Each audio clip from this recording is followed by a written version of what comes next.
You work so hard. You show up every day. You do what's expected of you. But deep down, you know the truth. One paycheck shouldn't decide how your life turns out. But what if your evenings meant progress? What if your weekends built freedom? What if your laptop became more than just a screen? This isn't about quitting your job. It's about giving yourself options. While others crawl, you start building. Quietly, consistently, and on your own terms. No pressure, no guessing.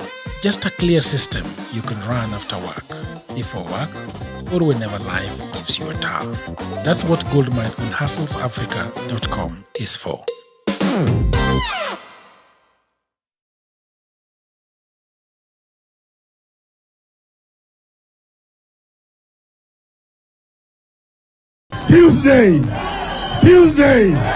Tuesday.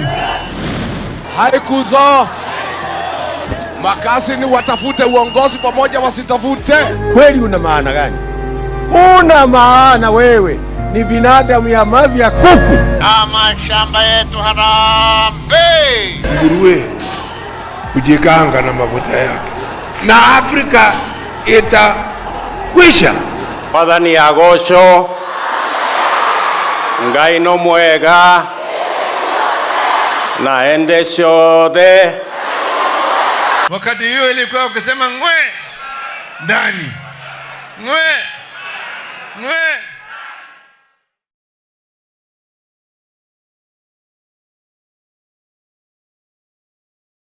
Now, 8 students are in custody following the deadly Utumishi Academy fire tragedy after DCI investigations established the incident was an act of arson.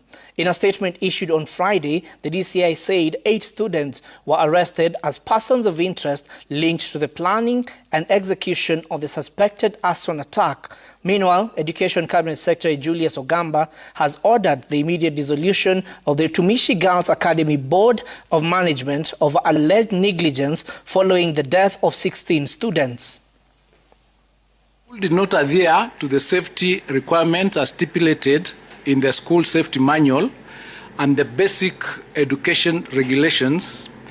In particular, there was congestion in the dormitory and one exit door was locked contrary to the prescribed safety requirements. 2 teachers were informed of this planned unrest by a section of Form 3 learners.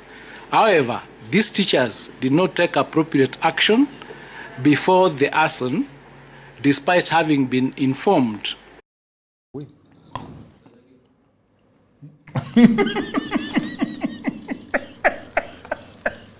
That is a lot. Yeah. Niko na nyugu kwa mdomo. All right, hello there, people of the internet. My name is Ruto and this is Political Lady coming to you at 7:30 in the evening. I am in the studio with a gentleman with so many papers. Sijui shida iko wapi.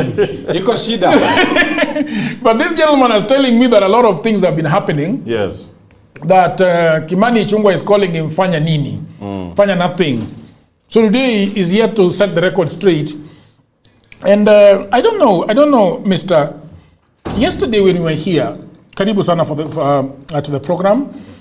This should have been the SG of DCP, but he doesn't have a lot of beards. Yeah.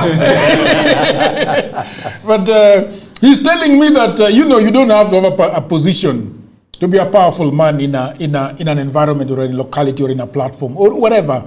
So that is, what it matters according to him is that anatumikia wa Kenya. Hiyo ni Kiswahili mzuri? Yes, anatumikia wa Kenya. Hiyo ni Kiswahili mzuri, si ndio? Yeah, okay, that is good. Now, what is the political temperature in the country today? Before we go into the issues of Ichung'wah and the others, we are talking about the issue of the girls. Yesterday we were here, and a lot of images have come out. You're somebody, I know you've got kids. I have got kids. I don't know about the SG. I have 2 sons. You have got 2 sons. Yes. I'm not a very young person. Okay. So when this story broke, and some people were saying that it should not be political. I don't know what you think about it in its entirety. I think to start with, my profuse condolences to the families that lost their loved ones. And I also wish a quick recovery. And genuinely, from the bottom of my heart, it has hurt me. This is beyond politics. I'm a father. And I can't bring myself to being in the level of, you're waking up one morning and a child you sent to school, you're hearing the school is on fire. Hata ukisikia tu gate ya shule imechomeka, leave alone the school. Ukisikia gate ya shule imechomeka, you'll spend the morning rushing there. Yeah. So what happened is unfortunate. It is sad. We pray, and may God give those families the strength, both those who've lost their loved ones and even those who are dealing with injuries, because I hear the injuries vary in severity. When you hear spinal injuries, you're probably looking at the possibility of those children using wheelchairs all their lives. I mean, it's a very ugly place to be at. But secondly, it's the irresponsibility of this administration. I keep saying we once had a minister for education, Matiang'i, who changed the education space. The fact that we still have dormitories that look like prisons, dormitories where children cannot escape in case of a fire, tells you that there's a lot of problems. I am still in a very sunken state of heart when I think about what happened in that school. And I keep saying, may the souls of the young angels rest in peace. May the parents find peace. I don't know how that will happen. Only God can give them that kind of peace. But then on the flip side, there was a team of people competing to eat. A gluttonous team of people having a 5-star meal in a hotel somewhere and arguing it had been planned. I had said it before and I'll say it again, fellow Kenyans. Prayer goes with fasting, not feasting. They don't get the spelling right. So when you find yourself feasting and saying you're praying, it's a national prayer breakfast, something is wrong with your head. Every other person around the world who goes to pray knows that prayer goes with fasting and not feasting. So the fact that every other year we have a group of people meeting somewhere to feast on our behalf, and they are feasting and showing us live cameras footage of, gluttonous people having a 5-course meal in a country where the people just across the road from Safari Park, they are there in Mathare, cannot fix a meal a day. I think they are laughing on Kenyans. They are laughing at us. They are looking at us and saying, look here, we have a gluttonous appetite. We are eating your taxes. We are eating on your behalf. And we are feasting while praying instead of fasting while praying. Yesterday, Joachim was in agreement that people should pray for the country. And I wonder why he was in agreement. Joachim, can you remind me what you said yesterday? Because it seems like there's a point of departure from what the belief of Mr. Fanyamambo. But anyway, even as we welcome you to the program and ask you, what are your feelings today as a country? Prayer in itself is not bad. It's the way of life for believers like us. But prayer it's not in its entirety. The thing we should do, the only thing we should do at a times like this. So our friends who yesterday were in a prayer and feasting ceremony, they were doing so even as the country had lost 16 souls. Okay. And speaker after speaker in that ceremony did not recognize the magnitude of that incident to the country. And to the tail end of the how do we call it, of the prayer and feasting ceremony, that's when the president talked about it and said it's an incident. And we did not see the leaders in that ceremony giving condolences. So my feeling for the country is that the government is not delivering the services it should be to its people. One, the people have seen that the government is being led by insensitive people. The people have seen that even institutions are not safe for us. I have been reading comments online the whole day, and some of them have been shown by my friend Kenneth here. Someone saying that when the fire broke the local people in the area came to rescue the students. They came with the ladders, buckets of water, and the police drew them away. The police blocked the local people from accessing the dormitories to save the students. And that led to the death of these young souls that we are talking about. At a time like that, if the police is the person who should ensure security, what was the biggest danger? Was it the locals to come to access dormitories, or the fire that was raising everything down? So I feel that something is wrong. And another thing that makes me feel that something is wrong was what was happening in Parliament today. Okay. We are talking about a possibility of our own government importing a very dangerous disease and holding it here. How is that connected to Parliament? And today the discussion in Parliament was very depressing. They were talking about Arsenal and Manchester United. This member of Parliament from Budalangi, called Raphael Wanjala, he was talking about how he was in Nairobi, along Moi Avenue, a shop called Sport West that is selling original Arsenal jerseys. Okay. And the person he wanted to oust from the seat, the drama king, KJ, was talking about Manchester United. At a time where they should be discussing the implication of putting people with Ebola here. That tells you that we as the people are greatly on our own, very much on our own. The general feeling is that we made a mistake at the ballot in 2022. That mistake is here with us.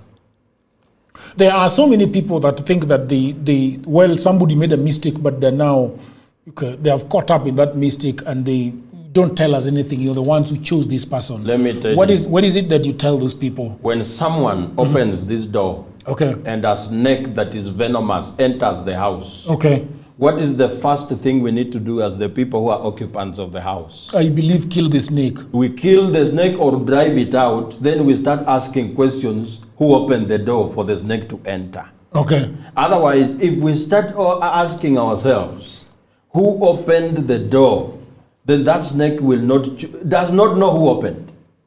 That snake does not know who opened. It will bite anyone. That raising fire that has killed people, students in Utumishi. Yeah. Was it asking whether it was a child of a 2-term or a 1-term? No. It wasn't. It wasn't. So let people stop making stupid arguments here. Stupid arguments of saying you are the one who voted for Ruto, as we will vote him in. It's the most foolish statement I've ever seen. Because when Ruto is leading what? Ruto is not leading people who voted for him. He's leading even me who voted for Raila Odinga. And I shed tears when Raila Odinga lost the election in 2022. Not because Raila had lost, it's because I knew the capability of William Ruto of taking this country very far in a wrong direction. So people should grow up and understand that we are working for the betterment of our country that will be good for all of us. Not just people who are saying Ruto must go. For everyone who lives within the boundaries of this country.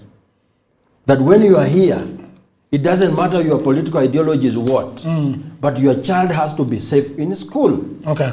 When you are Kenyan, it doesn't matter you are saying Ruto must go or must come, but you have to be guaranteed that you will access health care. But when a government that is supposed to make sure that we are safe is importing a very dangerous disease and putting it in a densely populated area like Laikipia, it is good I have seen the governor of Laikipia saying he has no problem with importing a disease. But let the president find a place at the State House to put up a quarantine facility or in the compound of Aden Duale. Some should also be hosted in the compound of Musalia Mudavadi. who has said that it is not that we don't know the disease is dangerous. We are prepared for it. So we are more prepared for this Ebola more than America. Are we? If pregnant mothers in hospital are sharing beds, in our rural areas we are still grappling with the issue of jiggers. And again you come tell us that we are ready for Ebola. It's like a person molesting a young child, then saying that I'm preparing this young child for future. So the feeling is that there are two reasons. Okay. If you are supporting this government, you only have two problems. It's either you are eating with them, okay, or you are ignorant. You don't know what is happening.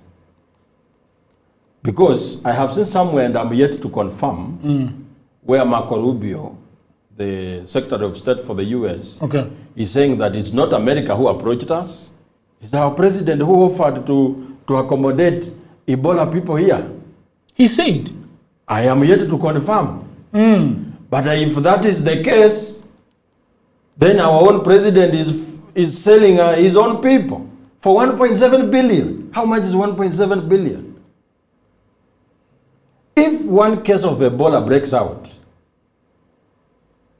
are we ready for such a disaster? Ama anataka kuleta hawa watu ndo jenzi wazipange maandamano, akisema wanaenda maandamano anawaambia mimi nitafungulia watu wa Ebola. There is a question that is really knowing that I want to ask. For the last 1 week, Mr. Fanyamambo, we have really grappled with the idea of who is going to save this country.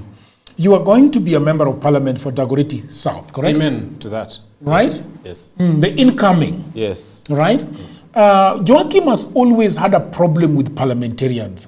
And he's saying that, look, the only people that can save this country are parliamentarians. Lakini wako na CDF. By the way, Mr. Joachim. Yes. This gentleman is very much against CDF. Yes. I don't know if you've ever heard.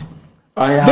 There is a time we were with him in a Kinyozi, in his constituency. And he told me, I don't know if you remember, when you were telling me the math of CDF. Yes. I don't know. When you get into parliament, what are you going to do about it? But question number 2, what is your problem with CDF?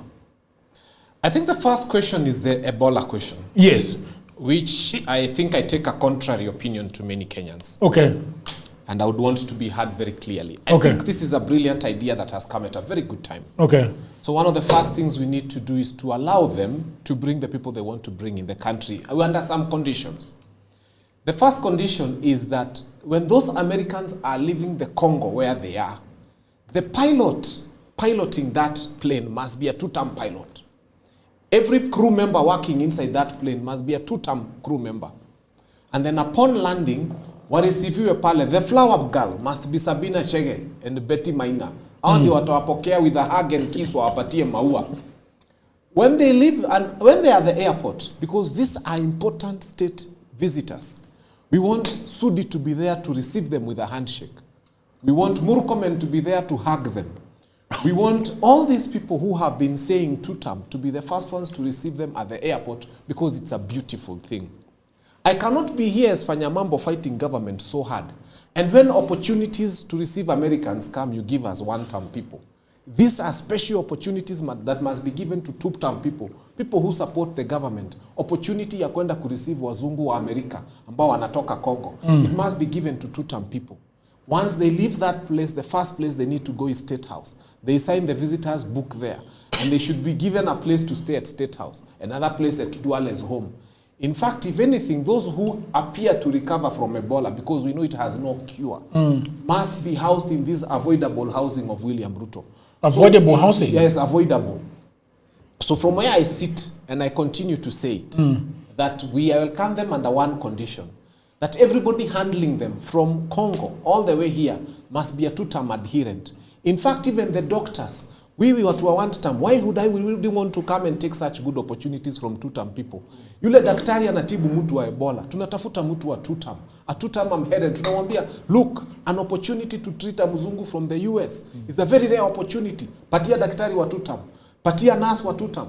All those people handling them, all these bloggers who are writing about two-term should be given an opportunity to go and have a town hall meeting with those Ebola victims. Any state blogger who has been saying that William Ruto deserves a chance should be given an opportunity to go to the quarantine facility at State House, sit with those Ebola guys and actually have a town hall meeting with them.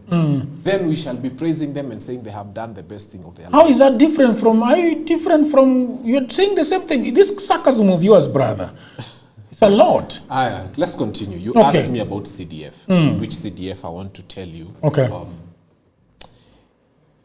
I have never known how best to put this to you, but again, I want to put it to the viewers. Okay. Every time you see the education budget, that 600 and something billion, there is something for infrastructure development in schools. Our members of parliament never follow it. They never lobby for it.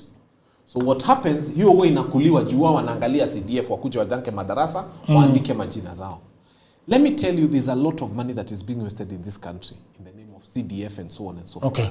It is possible for us to fix the problems of this nation at legislation, at parliament. Okay. My member of parliament, John KJ Kiarie, juzi amekuja kupeana checks za 3,000 kwetu.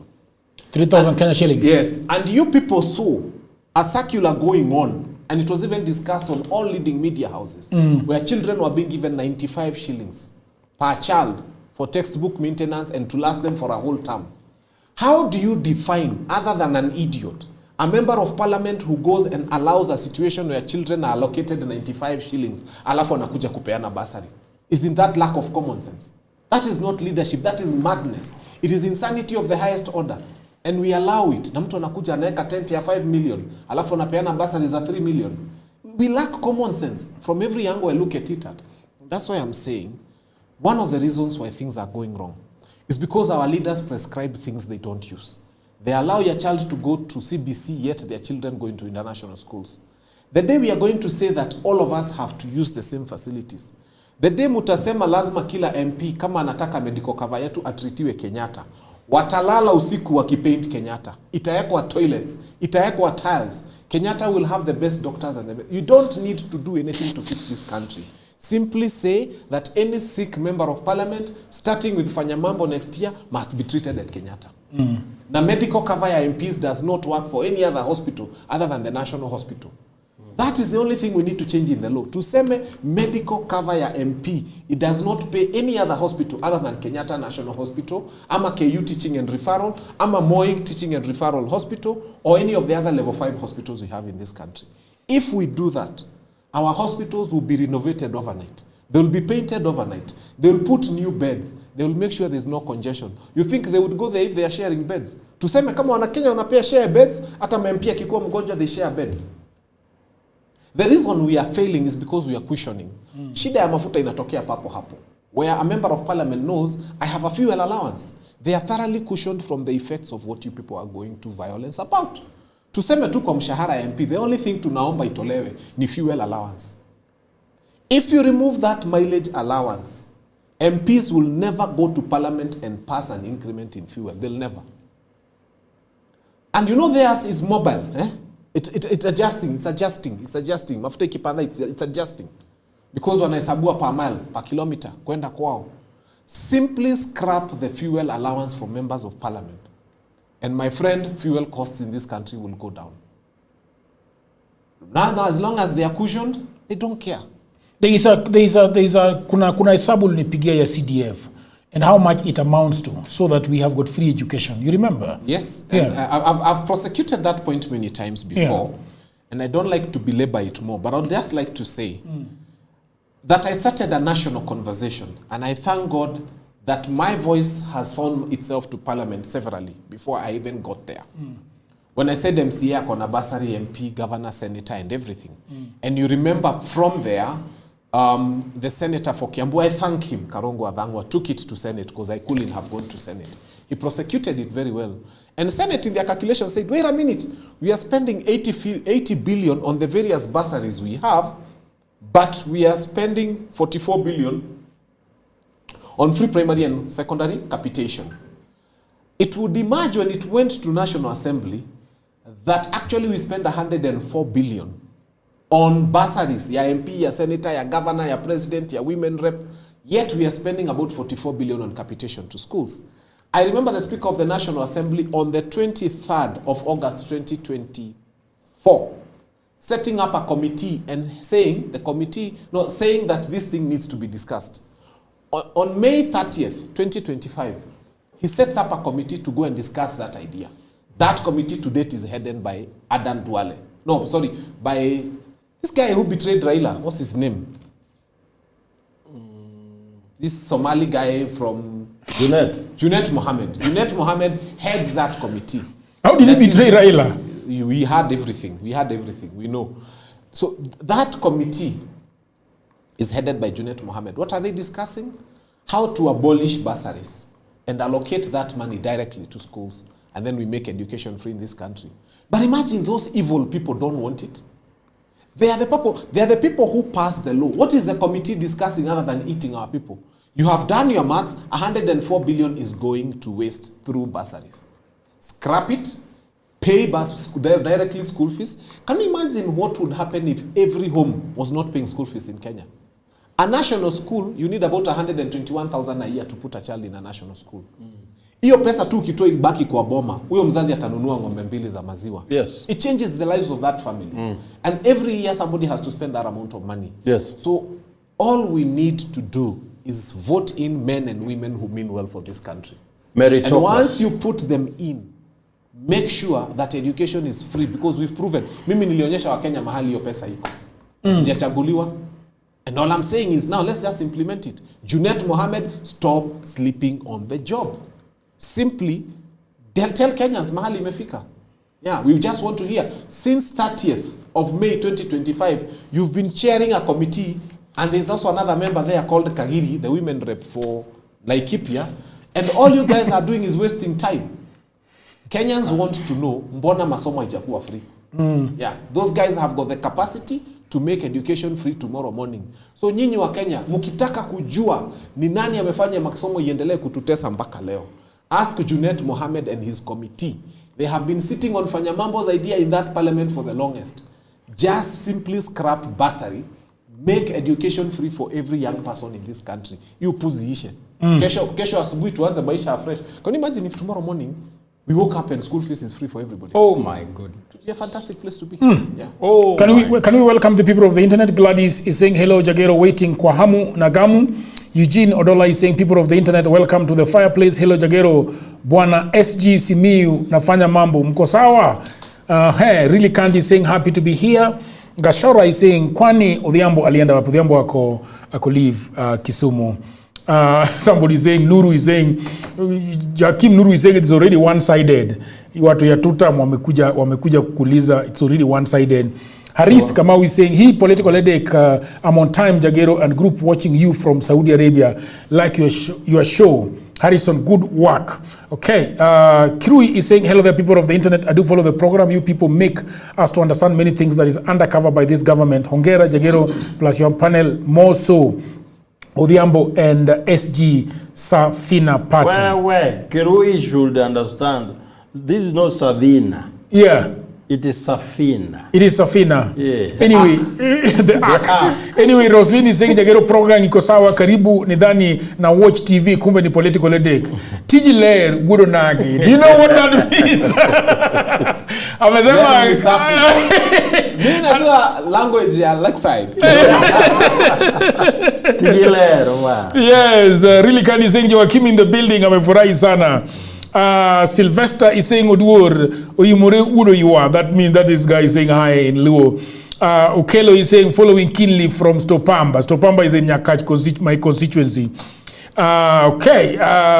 Somebody is saying Mr. Dandik is saying hello there, people of the internet following from Nairobi, Kenya. Our country is bleeding while our political class is auctioning us to their masters.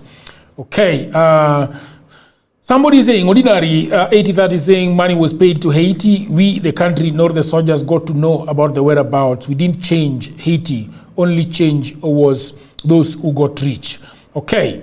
So there is something that we will continue reading some of those comments, people of the internet. But for now, we want to go to another issue. There is the thing, Mr. Joaquin, that is called the Land Something Act. The Land what? Land rate. Hiyo ni mimi na Ishungwa tuko na vita nayo. Yes. But I feel like although you have got a problem with Ishungwa, I have a feeling that people need to know about this act. Yes. Correct? So if you could provide context for us about this act, what is it about? What is the context? Why did they decide to bring it forward? Thank you very much. First and foremost, Fanyamambo does not open his mouth unless he's done his research. Okay. I attended a TV show somewhere and I spoke about what they are doing behind our backs. Turning our freehold title deeds into leasehold title deeds, or making us pay rates on freehold title deeds. And guess what? Somebody, of course, took it online and put it and said, added the word finance bill and said Fanyamambo has said it's in the finance bill. Now, the only thing I would correct is saying that it is not in the finance bill, but it exists. And I'll prove to Kenyans how it exists.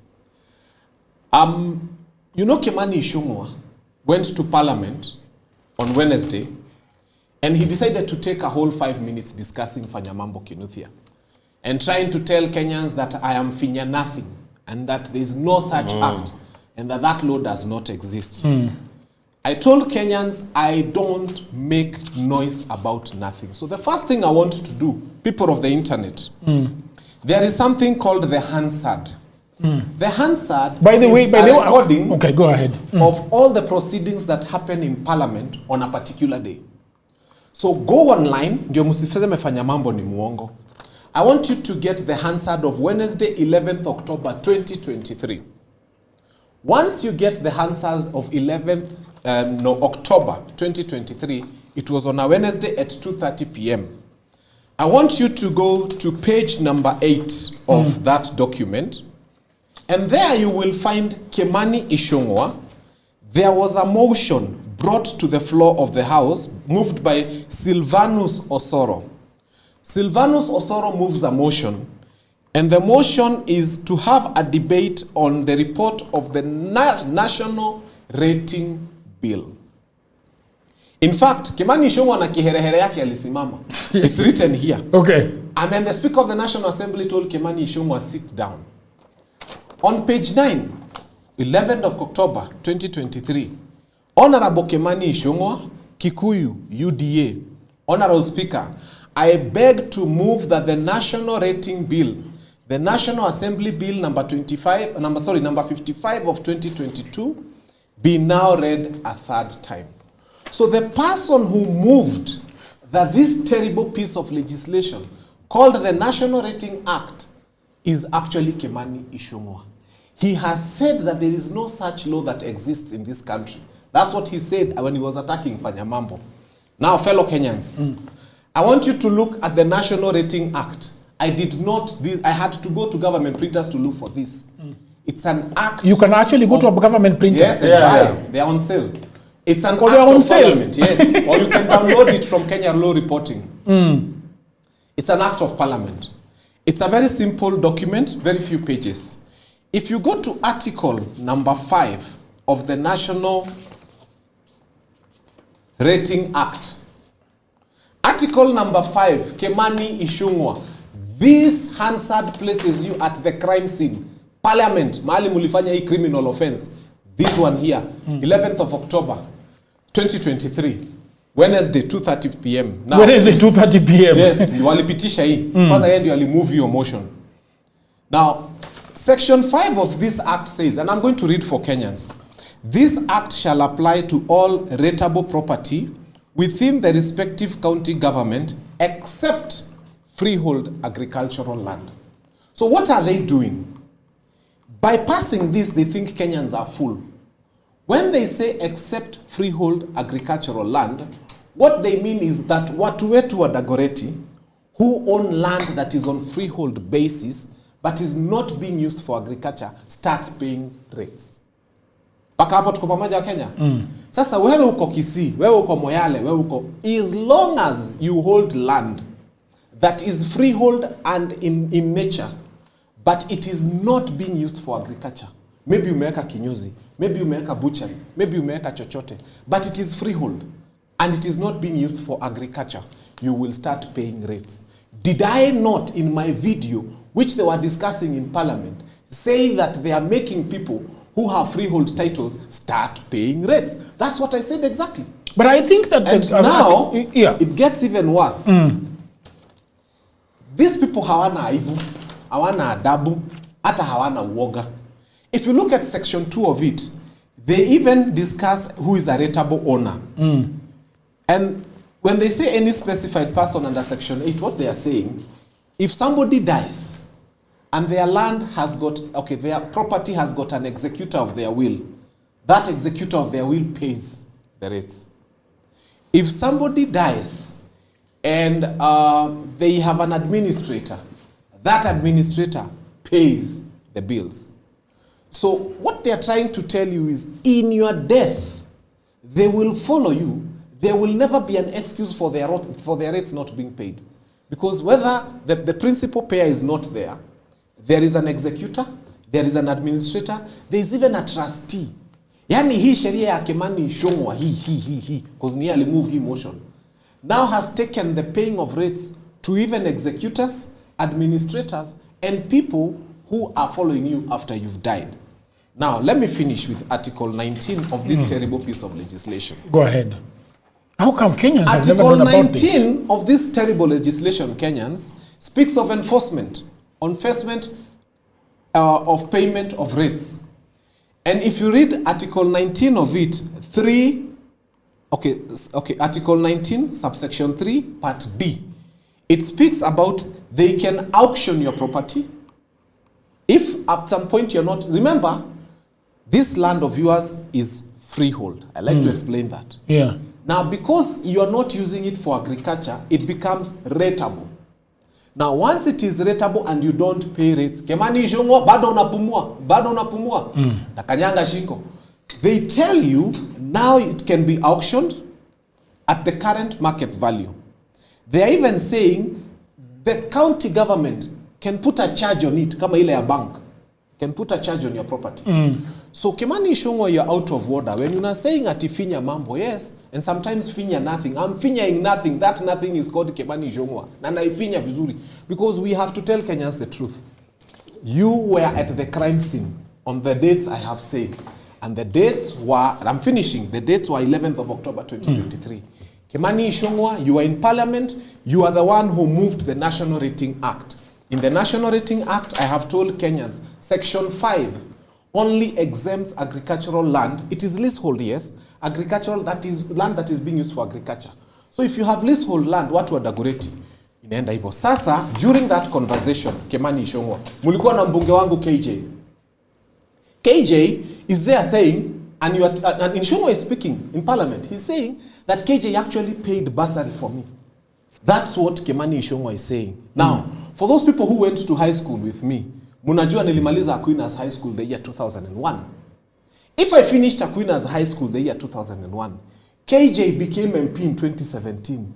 I want him to write those checks. Labda ameambiwa niko na deni ya Aquinas, aende akalipe. Because how did you pay my bursaries? You became MP in 2017. Kama nalipa ya watoto yako. He's hallucinating. Mimi mwai neno kwa hizo matents zake. You know, this gentleman is the one who sets up tents for 5 million to give checks worth 3 million. You mean 3 million or 3,000? 5 million. Ama 3,000. The total amount of money that will be disbursed is 3 million. Ameweka tents, chairs, ameweka music na kila kitu. You know, he was a comedian. So when he was acting ridiculous at KU is when I was in high school. Is that why he's doing ridiculous things? Of course, now you know he acted Kamovo for a long time. Now he's leaving Kamovo. Wow. So KJ, you're out of order. You can't go lying to Kimani Ichung'wah that you paid the bursary for me. And you called me a paralegal. By the way, I was at the Catholic University. They call you a paralegal? They said I'm a paralegal. You have a problem with that?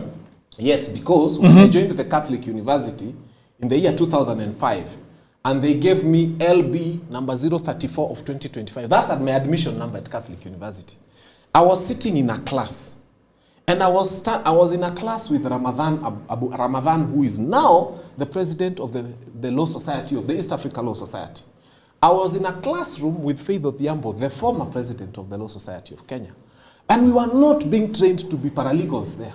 I was in a low class. So Kimani Ichung'wah, you're out of order. Hizi vitu unaambiwa na comedian ndio zinakumesi in parliament. Now it makes you look foolish. All I want to tell you, Kimani Ichung'wah, you were at the crime scene when this thing was passed. You moved this act. And the problem we have is when you have intelligent people.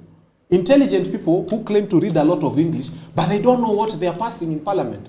Sasa amepitisha kitu hajui, alafu anakuja anasema there is no such piece of legislation. Honorable Stephen Kalonzo Musyoka, don't worry. I know you spoke about this, and people are trying to tell you don't know what you are speaking. Honorable Stephen Kalonzo Musyoka, the National Land Rating Act is here. Honorable J.B. Muturi, the National Land Rating Act is here. Go read section 5. It only exempts freehold land that is being used for agriculture.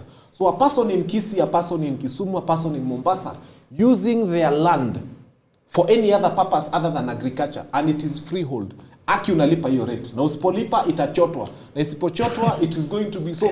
Just know that the law is there. The question I wanted to ask you, Mr. Fanyamambo, is this. What was the national government's stake in the idea of paying for land rates? Because I thought most of the land is devolved. They pay rates to the devolved governments, right? So this why was moved by Kimani Ichung'wah? I have to keep reminding Kenyans that. Yeah, but why were they places him in the crime scene? Yeah, but why were they moving it? They were moving it because they are greedy for money. Full stop. Which money? You see, this is what you need to understand. Yeah. These people have done an assessment of how much land is in Kenya. And what is the probability of how much money they would collect if everybody was paying rates on land? But that is the county government. But what they've done, Okay. they've thrown it to the county government to collect. Okay? But where does this money end up coming from? Whose pockets? When the county government is collecting money from you, and you are unable to pay rates on your land, and it is auctioned, who is the loser? What is the meaning of freehold title deeds if we are going to pay rates for them? Just because they are not being used for agriculture. So my only crime is that I am not using it for agriculture. And I don't want them to be emotional about this. I want them to challenge me on the facts of this. Okay. I want them to send this to any advocate in this Republic of Kenya, senior, junior, middle level, for them to interpret this. If my interpretation is wrong, okay, but it cannot be wrong, it is right. This piece of legislation here is what I mean is taking away from us our rights to enjoy our land the way we used to enjoy it. Kwetu Dagoretti, mulichagua mtu wa Kandara. Now yes. He does not care that Thank you, Fanyamambo. Now, you want to go to Uganda, Mr. Joachim. You are the one who has a problem with Ebola. Ebola has set foot in Uganda. Uganda's health ministry said on Friday that the number of confirmed Ebola cases in the country has risen to 9, with 3 of those cases being imported from the Democratic Republic of Congo. However, no community transmission has been reported in Uganda. The World Health Organization has said. The health ministry has reported on the number of confirmed cases on Wednesday, saying there were 7, but the Africa Center for Disease Control and Prevention on Thursday said there were 8 confirmed Ebola cases in Uganda. Uganda is imeshikana na Kenya. What do you think about that? I think for Uganda, it's understood because they did not import it. Yeah. Maybe it's because they did not set up good medical monitoring facilities on the border. That's why they have Ebola in their country. For us here, it's different. We are deliberately importing the disease here. So the government of Uganda can defend itself by saying we have this case on our hands, but we are doing everything in our power to make sure that it does not spiral out of control. For us, if such cases are reported, the responsibility is squarely on the shoulders of government, because they willingly, in their own wisdom, decided to import this deadly disease. And for what? Yesterday in our discussion, I asked you, if America is putting up quarantine facilities in Kenya, what are they giving us? What is our government getting out of it? Why is Musalia, and I mentioned the Musalia Mudavadi yesterday. Today he has been in the media defending the same statement. And policy stand. that they will always defend their own Americans. And they are defending them by making sure that the Americans who are infected by Ebola, they do not set foot in the US. Donald Trump posted just 3 words on his Twitter account.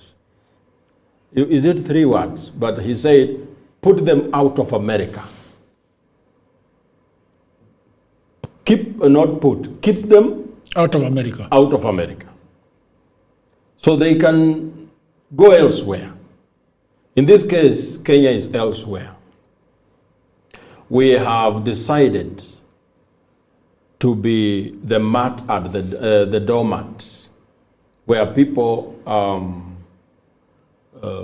wipe their shoes of dust as they enter their houses. And why are we cheap like this? I told you, there is a new way of slavery. And Kenyans must always understand that every other thing is a symptom of a very big problem. The big problem that needs all of us to pay attention to. And when you are at a place where you are not financially stable, you are not economically well, you cannot feed your own children, they cannot go to school.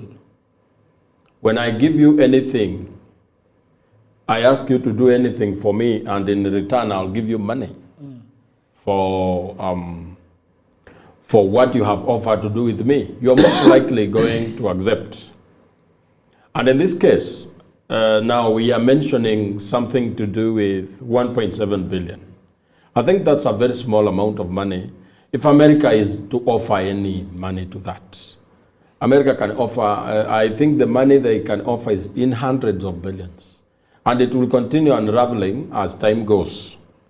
So we are in this situation because the government is desperate to remain afloat. And anything that offers some kind of reprieve for them, some breathing space, they are going to take it. It is not about the well-being of Kenyans. They do not care about that. We are on our own. It's about their own, how do we call it? Their own survival. Because the problem we are grappling with is how does government run its operations? How does it do its social programs for the people? Everything we talk about needs money. Where are they getting money from? They're getting money from us as Kenyans. We are paying taxes. But why are we not getting the how do we call it? The return on our sweat, toil, and blood. Because something is gobbling down our effort. We are left with bare plates. And this thing that is gobbling down our effort, in the first place, it's an illegal thing. It should not exist. And before I even exhaust that point, in this coming election, when we are granted another chance to make a difference, I want us to use this formula that we have always talked about. And my party leader talked about it on TV with Jeff Koinange. It's called MPH, meritocracy, pragmatism, and honesty. Let's start by meritocracy. Meritocracy is that when you as Jagero go to the ballot to cast it, who are you casting it for? What are the reasons? For instance, I want to be senator for Nairobi. Do I merit to be senator? What are the duties of a senator? What are my capabilities? Am I up to the task? That should be the concern as you go to cast your ballot. My friend wants to be a member of parliament in Dagoretti South. Yeah. The voter of Dagoretti South must go to the ballot understanding the duties of this member of parliament and voting in the best person who can deliver the duties of a member of parliament. Because if I have a problem of broken pipes in my house, I do not go looking for a carpenter. He could be a very good carpenter. But what is the problem that he's coming to solve? He's coming to solve a plumbing problem. And therefore will not have done justice. That person is very qualified in a different field. I have to look for a plumber. That's why meritocracy has to be on top of the parameters we use as the people to vote in leaders. And I want to ask you before you go to the pragmatism thing, and probably the gentleman that want to boot JK, what is his name, the ridiculous guy, KJ out. How do you think that we get to the idea of knowing what somebody is good at? How do you think Kenyans are going to do that? Because a lot of people are also saying that civic education is very wanting these days. What are some of the ways that voters can know actually that this person has got the merit for the job that they want? Because, for example, when we were looking for a governor of Nairobi the other day, people were saying that Sakaja is handsome, Sakaja has dimples, but I didn't know whether that was enough for somebody who's going to govern Nairobi. I don't know what they said about Mr. Ruto when he was gallivanting the country the other day. Can I talk about Sakaja and Igade? Yes. I voted for before he comes in. Before my brother comes in. Yeah. I voted for Igade. And I had a very good reason. Not because he was in Azimio. Because I looked at the track record of Igade. Where has Igade come from? Okay. What has he been doing? In 2002, when we were voting for Mwai Kibaki, Igade was serving as the director of marketing for Coca-Cola in Kenya. For you to get such a job, you must be a person of very high aptitude. So he's a manager and he knows his craft. He has been managing director for Equity. He has served in very huge portfolio. There is this thing Kibaki formed and 2030. I don't know what was it. They brought together several. It was a conglomeration of state corporations, and Igade was put to be head of it. He did an amazing job. So when I was voting for Igade, I knew what it demands to be governor for Nairobi. You are coming to manage. Is it 18 billion a month, a year? How much does a governor? Everything plus what they get to government comes to about 49. Every year? Yeah. 50 billion? Yes. You are coming to manage 50 billion. Sasa hii wamepewa na Ruto 80 kama walipewa. Yes. Ile walipewa State House. Kama walipewa. Labda walitengewa. So, for you to have the aptitude of managing 50 billion every year, manage all these affairs of Nairobi, make the city be a city that is livable, not this dingy place we call Nairobi. It needed someone who had more than just dimples. So I exercised my meritocracy. Okay. And I hope that Kenyans have had to learn. Because some of these people had to be voted in, not because they are good, but it was one of the mysterious ways of God to teach us how bad it can get when we vote in people who should not be voted. Sakaja was voted for the wrong reasons. And I had no expectation from Sakaja. That's why I've never complained about him. You realize I've never. Because you only complain when you have expectations and you've not met them. With Sakaja, I did not expect anything. Because I could see that he was not going to do anything that makes Nairobi different from what it was under Mike Sonko. So, when Kenyans go to vote, it's important they consider and they understand. I saw some senator somewhere campaigning saying that he will build roads. And the members of the public were saying, hey! So, I wonder, how can a senator build a road? And you could see, there is this lady who appeared on Citizen TV, and she was castigating Sifuna. She was saying, you see, Sifuna has done nothing for Nairobi. He has not even distributed sanitary pads. He has not built roads. Nairobi is dirty. Okay, it's true, Nairobi is dirty. Yeah. But is it Sifuna's job to clean Nairobi? Sifuna's job is to put pressure on the governor. And there is no governor who has appeared before parliament committees more than Sakaja. Which means his senator is the one making sure that he comes there. Because that is his job. He's asking questions.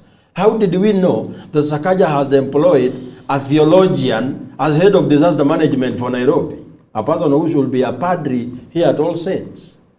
How did we know? That's the job of a senator. It's basically to identify what is wrong and bring it out there. That's your job. Then we got someone saying, Fanyamambo is senator for Nyandarua, but he has not built roads. People are like, hey, by the way, what has Sifuna ever done ever since he became senator? What do you want him to do? His job is to speak. When you are given a job of oversight, what does it mean? Speaking. Yes. Say, no. This section of the road has no lights. What plan do we have to have lights here? You saw when Churchill was in parliament I don't know what had happened, and he appeared before Senate to explain a few things. I think something had happened. And Sifuna asked a question about the 9 billion shillings that was allocated after building of the expressway to repair Mombasa Road. Because building of the expressway damaged the Mombasa Road. Even the drainages and what. After building of the expressway, the government allocated 9 billion to repair Mombasa Road. And Sifuna posed that question on the floor of the House. Do you know who helped Churchill not to answer that question? The Speaker of the Senate. This guy from Meru, with a very heavy accent from Meru, he's called who? He's the Deputy Speaker of the Senate. Yes, this guy. It's good to forget such names. Yeah. They should be forgotten after elections. I struggle to remember that name. Yeah. He was the one helping Churchill not to answer that question. So in terms of oversight, has the senator done his job? Yes. Has the person who should answer the question done a good job in evading that job? Yes. So, and you remember that David Churchill is the person, one of the very few people in this country who earns a lot of money by being quiet. David Churchill is the master of silence. Who is David Churchill? He's the Minister for Transport. Is it transport? Yes. Again, I choose to forget that one forever. Because even if anything happens. But I didn't hear Churchill when the issue of fuel and transportation He was in the meeting. Can you imagine? You remember that guy who said, with all due respect. Yes. When I was seated here, and Churchill was seated here. But the people did not even notice Churchill was there. Never people speak. saw one eye. Yeah, see nothing, say nothing. Yes, the guy he's very good. If he has to write a book, how to earn by being silent. And he is very good with that. He never speaks, never says anything. Show me the latest clip of Churchill speaking on any issue. Anything, he does not. And I'm not saying that it's bad for keeping quiet. Okay. But what else are you doing? At least we should say he does not speak. Yeah. But these are the actions. Yeah. This is a guy who does not speak and you don't see the actions. So the only actions you can ask him about is that, Ndugu, in your ministry you had 9 billion. What did you do with it? Then he keeps quiet about it. Yeah, you were supposed to say something. You were supposed to say, before you go back to, what is the pragmatism.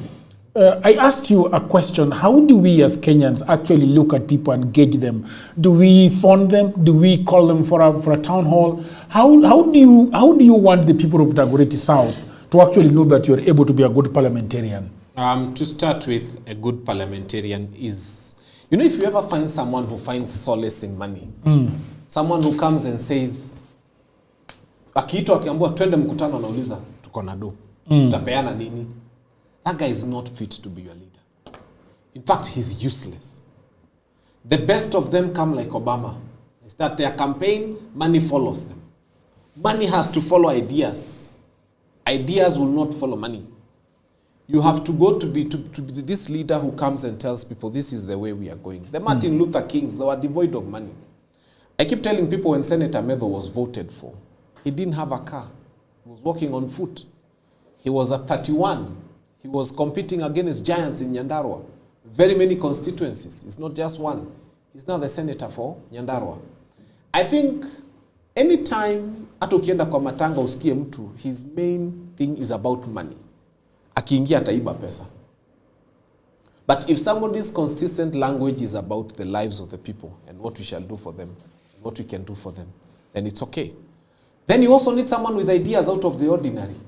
Kama mtu kanakuja akwambia nitakujengea barabara, nitakujengea stima, nitakuweka. Nyinyi wa Kenya mmedanganywa na barabara na stima na maji for how long?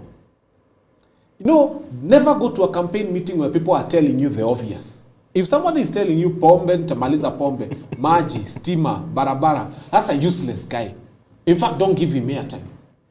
A time has come when we have to start telling people noble ideas, like how we can amalgamate bursaries into... I went to the UK the other day, and everybody was telling me, fanya mambo ujarudi na pesa. I told them, because every other person is foolish. They think that you go there to look for money.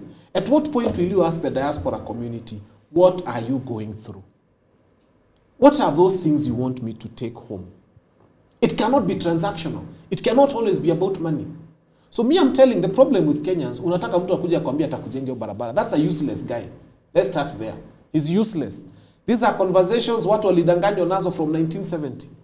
You know, Gen Zs today are not telling girls the same things our fathers told girls. So even you as the voter, you have to get to a point where now you start telling somebody, can you tell me something at least more intelligent than I have had with every other common creature here? Wanaweka tu manifesto kwa Facebook, wanakuwekea kapicha kake, roads, infrastructure, sijui drug and substance abuse, rubbish. When they asked me about drugs and substance abuse in Dagoretti, I told them, look here. For the longest time tumekuwa tukimwaga pombe. We have been dealing with the guy who sells alcohol. Now Fanyamambo is coming and saying, we will not deal with the seller, we'll deal with the customer. If we take away the customer, the trade will die. If I went to Dagoretti South today, I wouldn't even waste time pouring one bottle of alcohol. What for? I would spend my time telling parents, all of us must reduce the number of drug users by one, and that one is my son. I must give the world a son who is not going into this rubbish. And you do the same. Wewe ukatae na wako, wewe ukufe na wako, yule akufe na wake. Who will this guy sell to? We need to start having programs in schools. Immediately wakiingia form 1 tunaanza kuongea na wao. Let them, by the time anafika form 4, they hate drugs so much that mama pima anaamka anafunga because there's nobody to buy from them. If you continue getting these kawaida stupid ideas from people that you've been hearing every other day, then you'll never get leadership. So I'm telling Kenyans, can you start looking for fresh ideas? Can you start looking for someone who is telling you something out of the ordinary? Can you start looking for someone who is telling you the things you're not going to hear from every other Tom, Dick, and Harry? And that is how you know a leader. So I wish to submit to our people that when they asked me, Fanyamambo, what is your manifesto? I told them, number one, I'll be available. So when I'm available, I'll listen to you. And number two, I shall do what we agree after I have listened to you. Can you tell us what you have told the people of Dagoretti South that you'll do to them? The first time when I met to them, they asked me, utafanya nini? I told me the first thing, I think the hallmark of leadership is to be available. Because there's nothing as useless as having been voted for when people are looking for you. So I come and sit with you. Then I listen. And then I do what you tell me to do. Kwani kuna manifesto imepita hiyo? Meet your people, sit with them, as often as possible, hear them out, and solve their problems. But most importantly, I believe we shall help this nation at the national level. Mimi sitaki kuja harambee kwa ground nikiwa MP ya kulipa bili ya hospitali. Nataka niingie hiyo bunge nilete fujo. Nilete fujo, we streamline the medical. Let me tell you, the medical space in this country, streamline ingiane vile inafaa. At the national level, unaleta shida bunge mpaka unafukuzwa na speaker.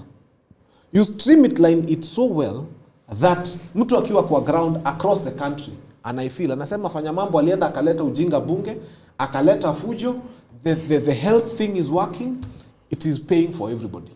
The next thing unaniita harambee ya shule, nitakuja nitoe kidogo alafu nirudi bunge. niseme this nonsense of children paying school fees has to come to an end. Shida za ground zinaishia bunge. It's very simple. Shida za ground zinaishia bunge. History ya kuja kupatia watu harambee hapa uonekane upigiwe makofi, uende hapa pengine utoe. No. These resources are available. Ati umekuja MP umejenga classrooms, umeweka picha yako. In the education budget, there's always a provision for infrastructure improvement.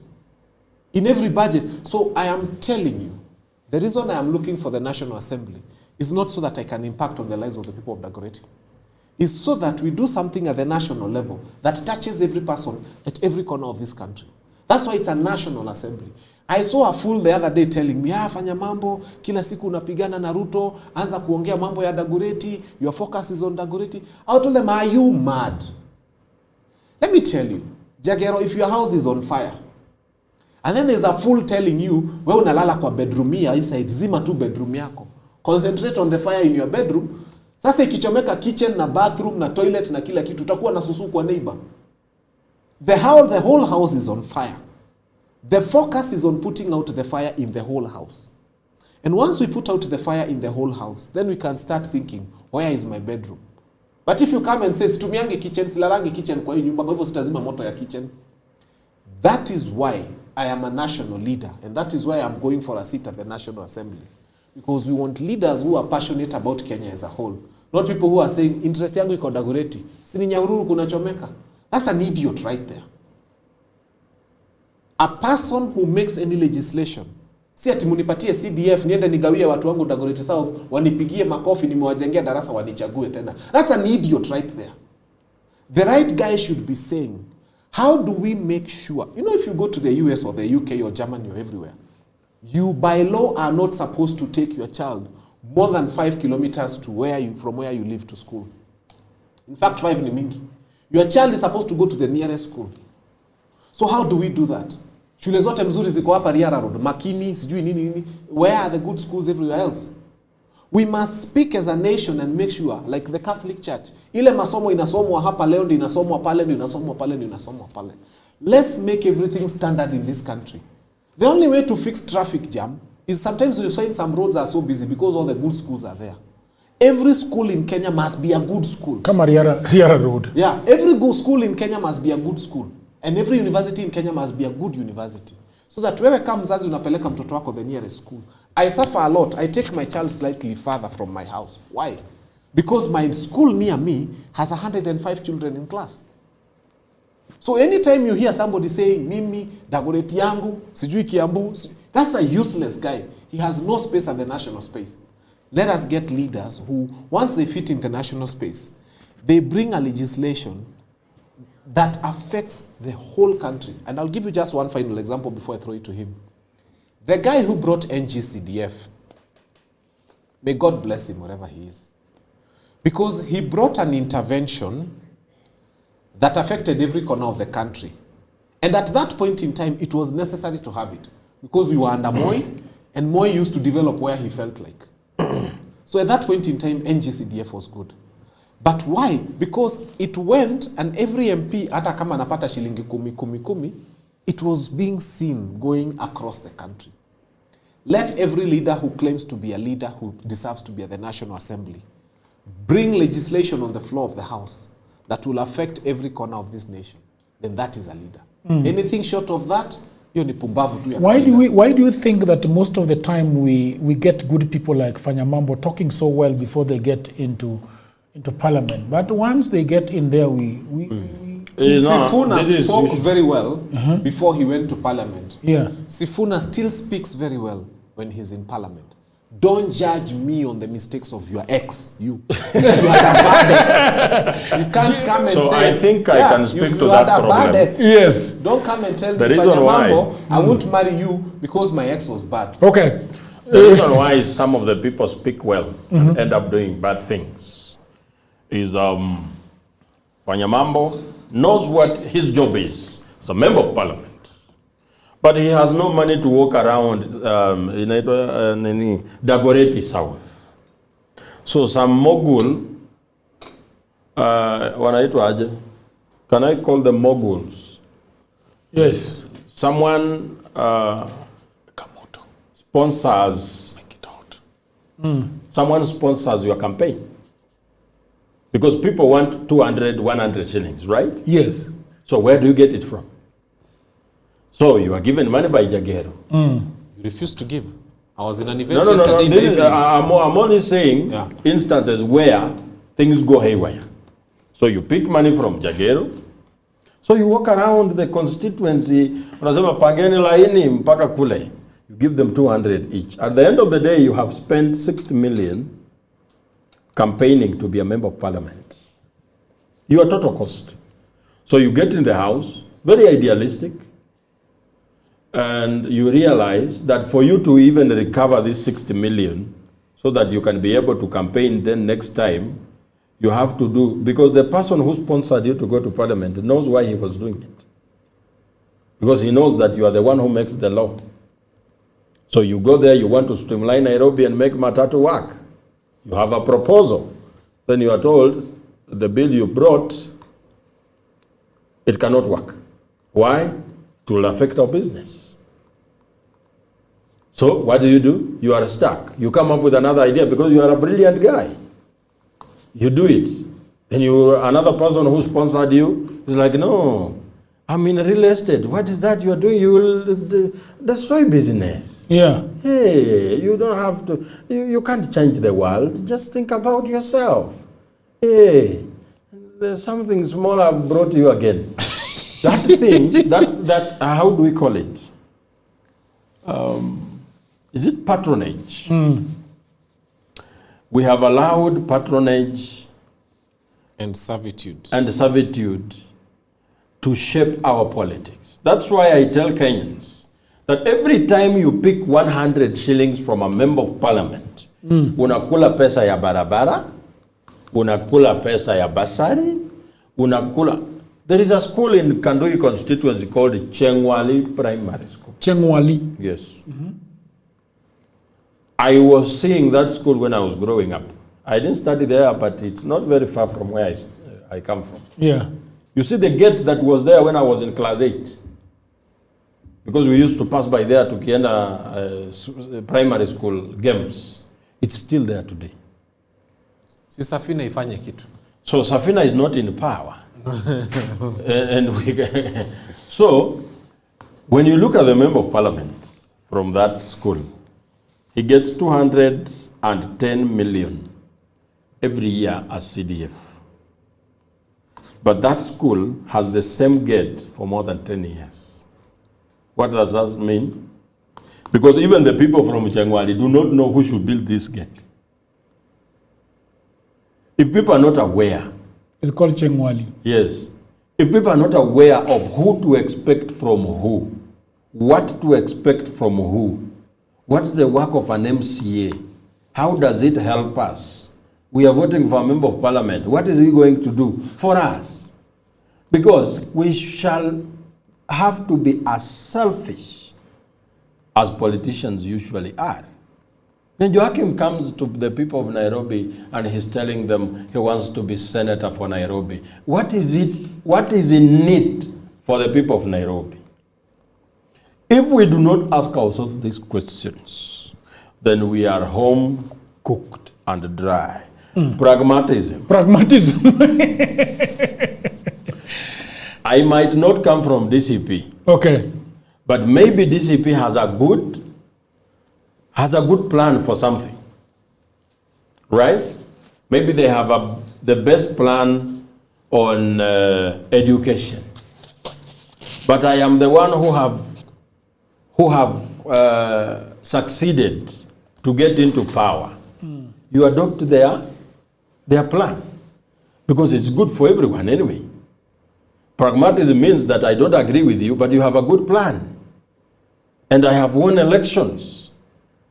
I put it into use for the benefit of the people. That is one of the principles that. So when you as Safina Party when you win an election, you look for Mbadi. What is his plan about anything? No, tell me. Publishing a debt register. He was saying it when before he became member of parliament. Has he? No, he has not, right? Yes. So why am I looking for him? Pragmatism means that I look for the person with the best idea that I didn't have. But I also mean well for the people. And I'm like, no. You had a very good plan. Can we make it work for the people? That is it. That's why I insist that can we have a campaign of ideas and issues? If we get to a point where we are campaigning about ideas, then it means that for you to even campaign, you have to really qualify. But if we make elections be about discussions, for example, what I'm seeing people trying to bring about when you declare for president, and I hear that Jagero is running for president. Yeah. The first thing I want to know, where does Jagero come from? Comes from Nyakach. Another Luo. Apana. No, not a Luo again. I have not even looked at what is the idea of Jagero, what are his capabilities. I have already decided not another Luo. That is not going to...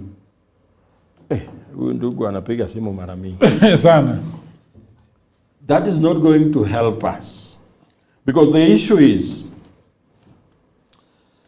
again, when you look around our country today, and now I am moving to the point of honesty in our governance systems.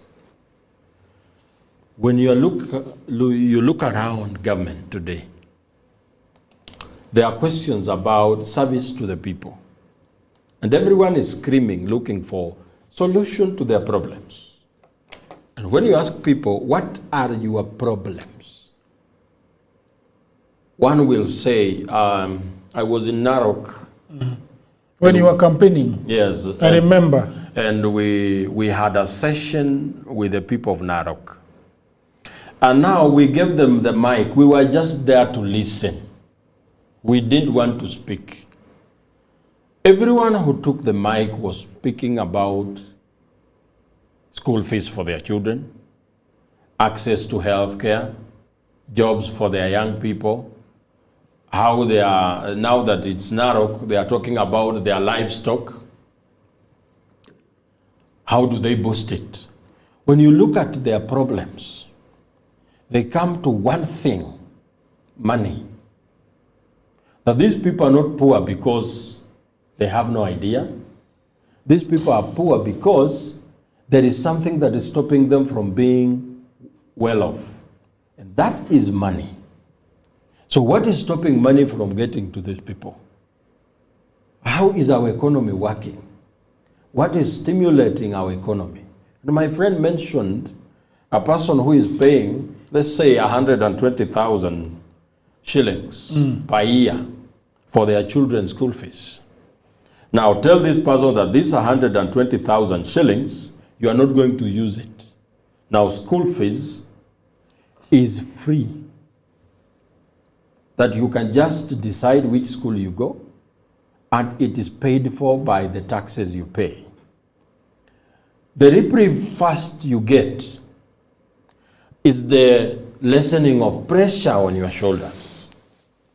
So you are mentally more stable to think. And again, you have the 120 you keep getting, you keep spending on your children's school fees, now available for other things. An economist will tell you now that you have been given access to capital, venture capital. So if you had an idea of opening a cereal shop on the market, now you have the money to begin that business.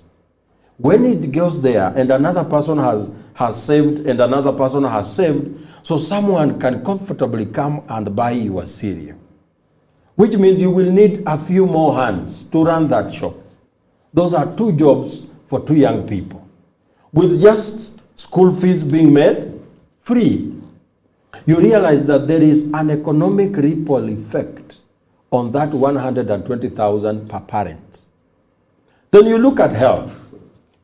If today you were told that you can go to Kenyatta National Hospital and get the most complicated surgery for free, which means you are telling me you had paid 40,000 for you to undergo some laboratory things. Now, assuming you didn't pay the 40,000, so you can quantify the money you get yearly, the money you spend on health.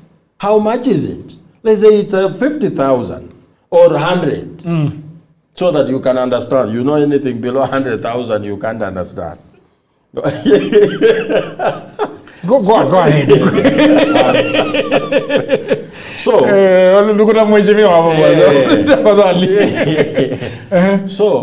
you have an extra 100,000. That's another access to another capital. Now you can generate ideas. If you do some savings and interest of loan have been lowered, then you can obtain a loan and do some business. And people have now what we call disposable income. You see, these words sound very big when they are mentioned in economic jargon. Yeah. Which one? But disposable income simply means that you have 1,000 in your pocket na haina kazi. Really? Yes. Wenye umefikiria. Mheshimiwa, that is what it means. You see, allow me to cut him short. Yes. One moment. Tabu is calling a lot. Tabu. Wachana na tabu. Tabu wako na tabu zake. Tutaongea na we are finishing in about 15 minutes. Right. When we said we can change this country, I remember sometimes 2 years back, I spoke about something and it really moved around the social media space. And I think I wish to remind Kenyans about it. We don't need Ruto's big, fantastic ideas to change this country. The other day, I saw people pouring milk somewhere. And I had submitted to Kenyans, what if, Wamke tuka president, si tumesema school fees imekuwa free. Useme kila mtoto lazima akule 1 egg per day. 1 egg per day? Yes. Na ni sheria. Na ukikosa tunakozana na headmaster. It can be boiled, it can be whatever, but kila mtoto lazima akule 1 egg. Our primary schools have got 10 million children. 10 million? Yes. The total number of children in our high schools is 3.9, so call them 14 million. If I moved to parliament, I think this is one of the things we need to force to happen. Because by saying that every child must eat 1 egg a day, it means you need to have 14 million eggs available every day. If you have 14 million eggs available every day, it means that for us to be able to make 14 million eggs available every single day, the percentage of growth of laying eggs is about 75%. It means we need to have 20 million birds. If you have 20 million birds, feeding 20 million birds is a revolution in making animal feeds in this country. You would have to revolve, you would have to do serious agricultural revolution for you to be able to feed 20 million birds. You would have to do a serious transport revolution to carry food for 20 million birds. That is the chicken, or the hens for that matter. You would also have to have a revolution in the space of the veterinary space, because the kind of medicine you need to have for 20 million birds is not kidogo. What is the ripple effect? You have created a lot of employment, because to handle 20 million birds, just try to divide and see how many people would be involved directly in handling 20 million birds. So from the feeding to everything, you have created a revolution in agriculture without any new import. Ni sheria tu, kila mtoto akule mayai. What is the negative effect? You'll have healthier children. Ikifika second term, if I'm president, I become unreasonable. I say kila mtoto lazima akule 1 fruit. Hiyo ndio cost ya mzazi. Tulisema masomo ni free, lakini kama ni mayai, ukue mzazi uko na 20 shillings per day. Ama 15 bob per day kama hiyo ndio cost ya mayai. Then ifike ni kuwa unreasonable, niseme si amulipi fees, every child must eat a fruit. To provide fruits for 14 million children is a revolution in the space of production of fruits. From how you carry them Mi sitaki kujua kama atakula mango ama orange ama mtakata melon into slices. Every child must eat a melon. And finally, in third term, you declare that kila mtoto lazima pate kale kamaziwa ka 200 ml, kale kadogo hivi ka pouch. In third term, you have created a revolution in the space of the dairy industry. You would need a lot of cows, you would need a lot of feed, you would need a lot of work to make sure that our children are able to have 1 egg a day, 1 fruit a day, and maybe milk 3 times a week. This alone is in the billions. And that is why I have a problem with finance bill, Chegero. Because what I am seeing is the likes of Akina KJ and Nishongwa saying that the only way for this country to make money is to tax us more. None of them has got any idea about production. And that is why this country is going down. So I beg Kenyans, let us start looking for good brains. There are very many out here. Let us put them in the spaces of leadership. Okay. Now, just to be clear, I was dealing with the matter of national security. I hope the phone call did not get into our. You guys switched him off, right? I hope the members of the public have not heard the. Yeah, I was checking to hear if they are actually listening the classified to your information. So this plan, ndugu yangu, Fanya Mambo. Yeah. It marries very well with our plan. Okay. Our plan is, first, before you create market for eggs, what is the cost of production for that 1 egg? So that even as we look at the turnover of sales, what's the profit margin for that farmer? So in our plan to reduce the cost of production, we have come up with a plan of reducing value-added tax from 16% down to 5% sales tax. That's a reduction of 11% of VAT. The ripple effect is that the cost of production of 1 egg that you have proposed comes down with 11%. So if the cost of production comes down by 11%, it means that now the producer of that 1 product is making a little bit more profit on a single commodity they are selling. And it is common sense that when you make more profit, you increase production. The reason why we are no longer in a small studio is because you made some extra 1 coin, then you moved. I am sure when you get more, you will now look for an own compound and you create your own citizen TV. By the way, people said that they thought they were looking at real TV. So That is a good setup. That's a good plan. You can become the next SK Macharia. Now, that can only be made possible when the cost of production is not high, so that you could be making sales, but for you to make 1 million in profit, you have to have a turnover of close to 500 million. You have a turnover of 500 million, but when you pay for transport and you pay for everything, you realize that you have a net profit of very small margin. So it becomes rigorous for the producer. So production has to be brought down. And in the first, in our own calculation, because Safina is a party of numbers, that the first 3 months of reduction of VAT, we will reduce, because VAT gives government close to 400 billion every year. When you reduce it by 11%, you have reduced 225 billion the first 3 months. But now the ripple effect will take it back to 400 billion in 7 months because of the production effect and the more generation you create among the production. Okay. Yes. So many people are paying VAT. Yes. Rather than just a few. Yes. So you are now collecting it from more. From many people. Yes. Because now you can afford to produce. But ukiwafinya, the more they come. You will collect more VAT from a small group of people. And this is the cry of more taxes. Yes, the taxpayers are saying we are carrying a very heavy load for the rest of us. So you cast your net wider and deeper. Wider and deeper. Yes. I understand wider, but deeper is which one?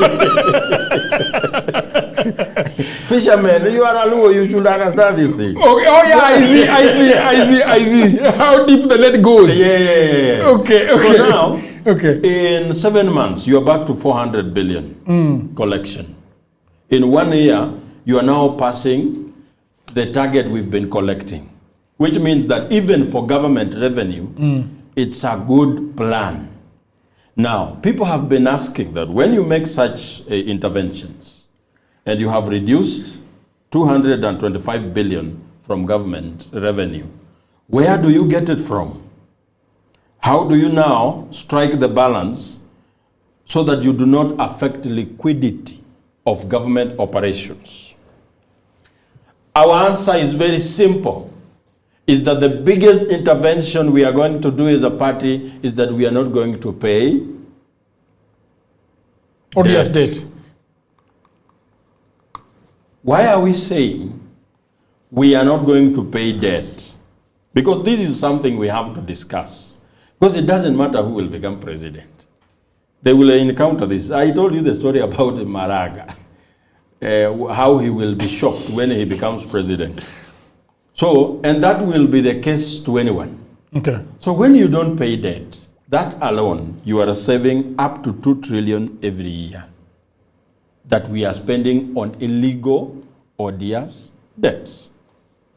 And that's the fastest way not to become president. You see, Joachim Siniu, everybody is listening to you. And the international community is listening to you and Jimmy Wanjigi saying you're not going to pay debt. You'll be surprised at how big a hand they have at deciding who becomes president in this republic. I think from where we are looking at this from, our biggest problem has never been the people who gave the money. Yes. Our biggest problem has been our people who received that money and never brought it here. So we are going to pay debt. But how we are going to pay debt is we are going to get to a point where we say, wait a minute, E5 bob ilitoka wapi?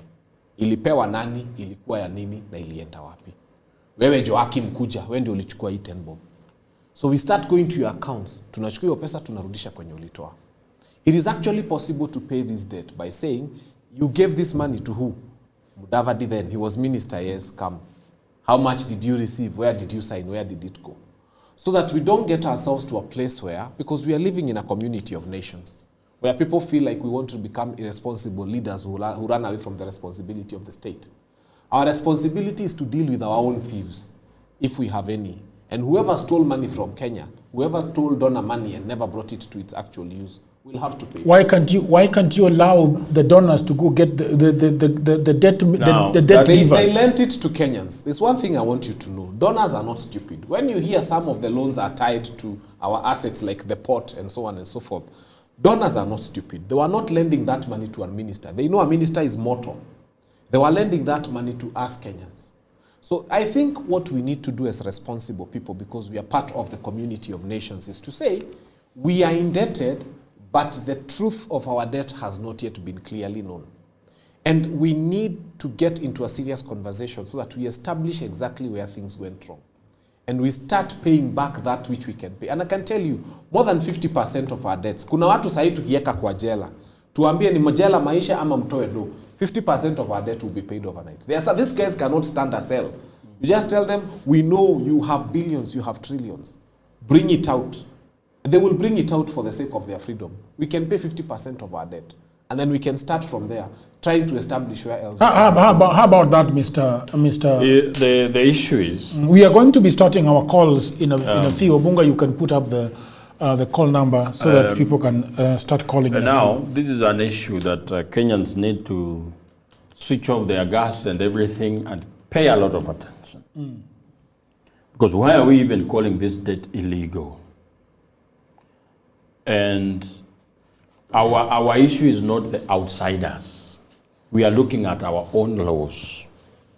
So we don't care which loan is it. We are looking at our public finance management.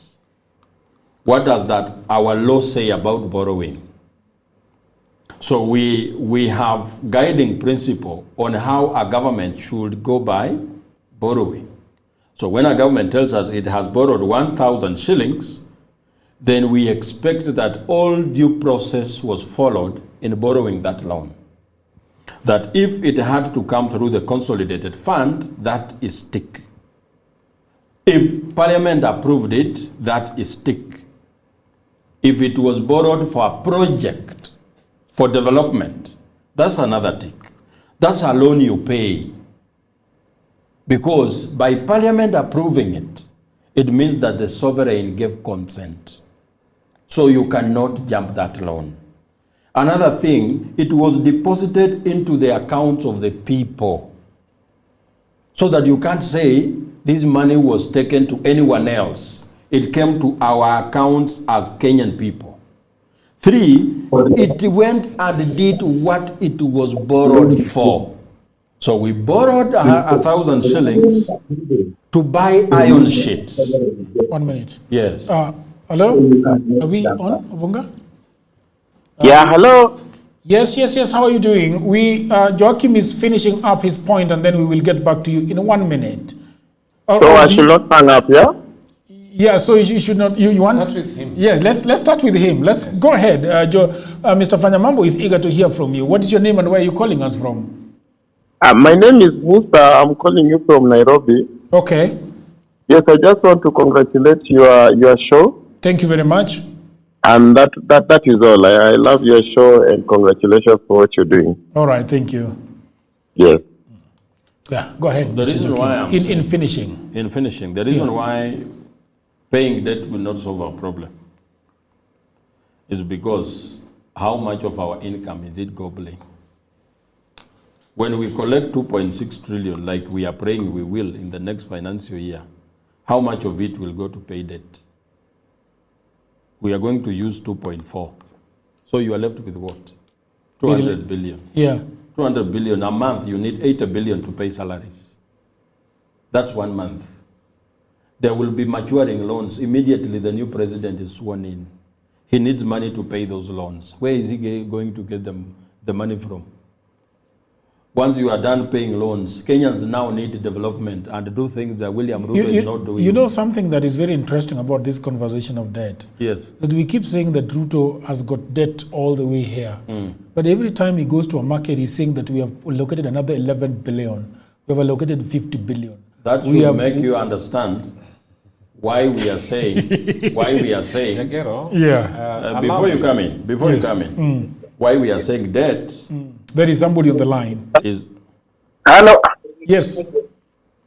Hello, Jagero. Thank you so much. I'm your fan ever since you started that channel. And today I can tell you there was a very noble, a very good discussion. Okay. When we have that noise maker called Obiambo, the one you call a propagandist with Fanyamambo, you should understand how people can debate issues. All right. Thank you so much for your good work. Okay. Do you have a question or a word for Mr. Fanyamambo or Joachim Simeyu? Yes. Fanyamambo is the one guy who's, in fact, I'm going to vote for him. He can be rest assured he has a vote with me because I'm in his constituency. Thank you very much. Oh, that is. Did we ask him his name? My name is Leonard Asena. Oh, Leonard Asena. Thank you, Mr. Yes. I'm a number one fan on your channel. Asante sana. Thank you. There's another caller on the line. Hello? Hello, sir. How is Mr. Jagero? We are very, very, very well. How are you? What's your name and where are you calling us from? My name is Peter. I'm calling you from Nairobi. Okay. I love what you're doing. I needed to comment that on the issue of reduction of VAT. Okay. VAT is the final tax that is paid by the consumer. Okay. So it is not the producer that it is. If VAT is charged on bread and you're not taking bread, you will not pay that tax. Okay. So I do not know how CMU is going to encourage. What needs to be done is that factors of production need to be affordable. Okay. Things like labor capital, the government needs to exit the market so that they do not borrow with the people, so that people can have access to money to do startups and businesses. Okay. I think that is the elephant in the room. Otherwise, you guys are doing a good job. All right, thank you very much. Thank Somebody you, was sir. going Good on. evening. Yes. Let me ask. He has said that VAT is paid by the consumer. Consumers pay for what?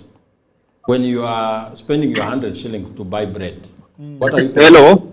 Yes. This is Alan. I'm calling from Kirinyaga. All right. How is Kirinyaga, sir?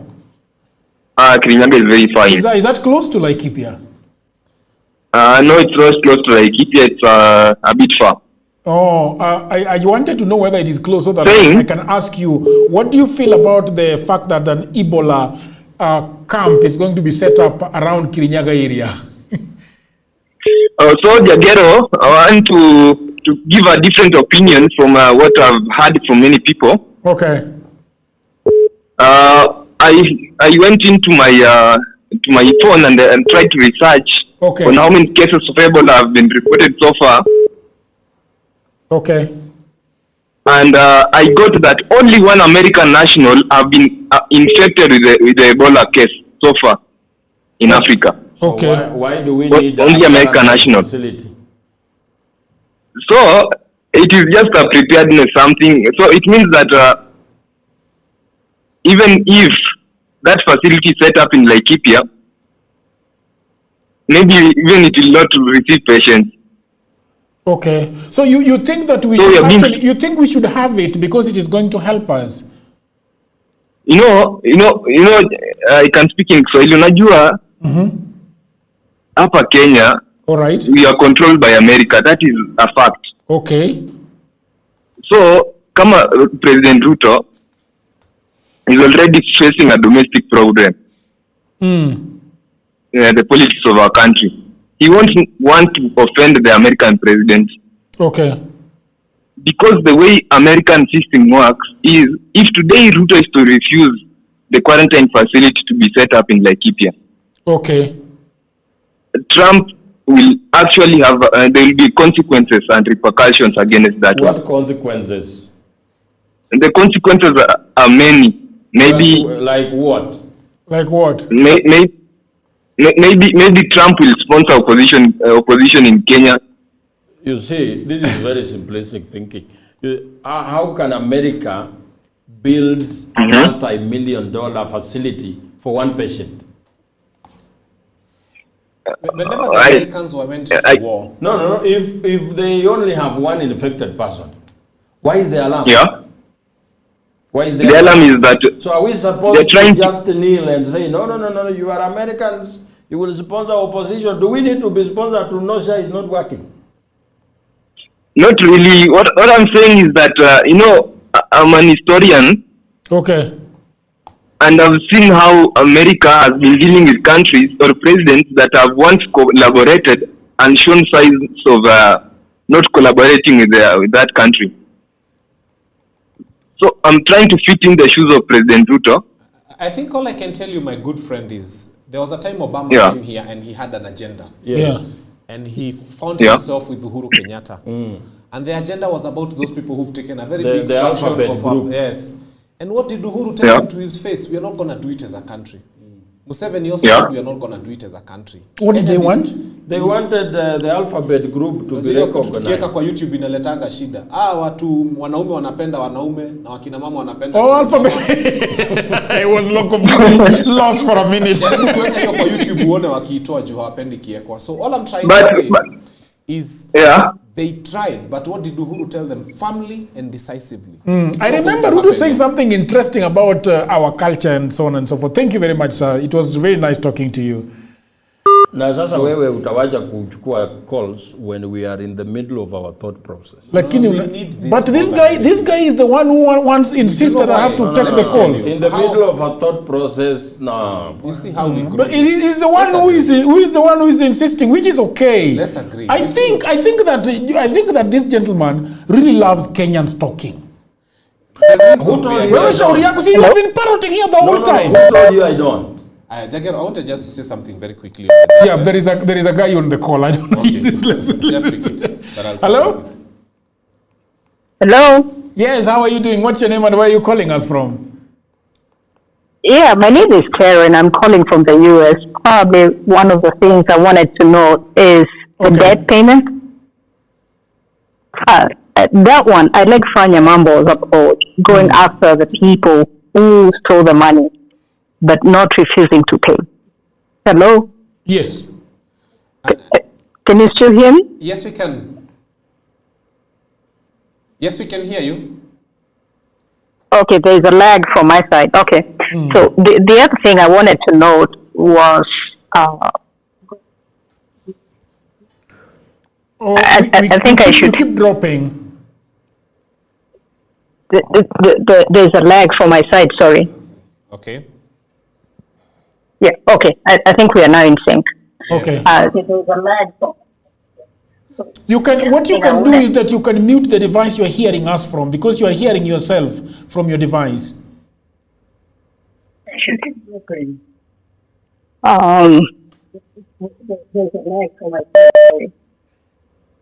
So on that note, let me ask a question that will help you develop more content of the same. If we say that we are going for the people who stole the money, but not refusing to pay, we know the people who stole the money. So the president who will be sworn in will have immediate obligations, like immediate. You will not even celebrate a week. You will need to pay some loans. Now, you say you paid, but you go for the people who stole the money. Let's look at everyone who says he wants to be president, and let's see if they can go against Uhuru Kenyatta. Okay. I think I would want to come in, Okay. because I think we lose. Hello, Jagero. Yes. Good evening, sir. Good evening to you. How are you doing? Fine, thank you, sir. I'm Stephen calling from Kisumu. Okay, Kisumu Kanyi. Kisumu Kondele. Kondele is very good. Okay, go ahead. Now, first and foremost, say thank you to Simiu and Fanyamambo. Okay. For the good job that they're doing. Yes. On the issue of Ebola, okay, I think our government is not serious. How can you bring a disease to your country? Are you really normal? On the other issue of the state where we are now, I would speak in terms of tax. Okay. And I will say that Simi will try to bring it up in terms of how we can reduce tax so that a common man can feel a relief. Okay. On whatever he's doing. So thank you very much for your team, and I really appreciate you all. Oh, that's great. Thank you very much. There is somebody that was saying something. Pretty quickly, Kenya owes the external world 5 trillion. 5 trillion. What we owe our own banks is 7 trillion. Which is illegal. So before you start saying that we are not going to pay, you are saying that we owe KCB, Equity, NCBA, and so on and so forth. We owe them some money that we don't want to pay, which is not fair. I think from where I sit, what we should be saying, banks are making a lot of money. In fact, you hear banks reporting profits, it's crazy. So I think what we need to do is to start saying, can we have an honest review of some of these things? Okay. It is possible to find that even this 7 trillion could go all the way down to 3.5 trillion.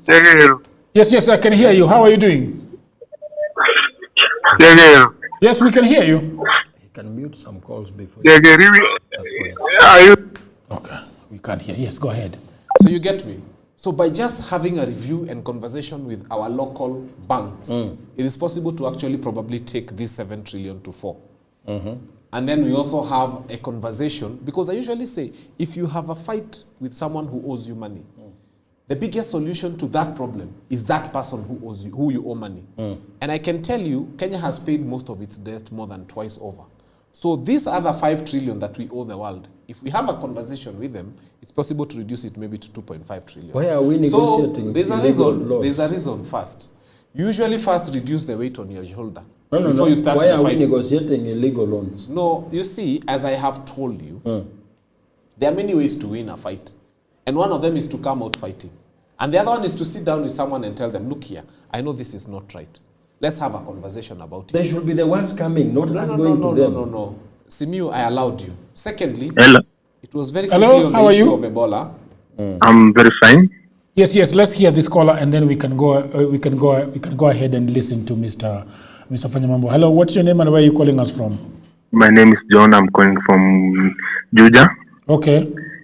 One thing I'll recommend Simi. Simi is a very well-spoken person, and for me, I would choose Jimmy Wanjigi as the new president. Okay. Because he is well articulated in how he's not going to pay the debts, which are not even well known where they came from and how they helped us as a country. Okay. I think Fanyamambo is afraid of the countries where we are not. Yes, Wazungu. But there is something that I wanted to ask Mr. Simiyu, and I think it is Fanyamambo who has brought it to the fore. No, before you cut me short. Okay.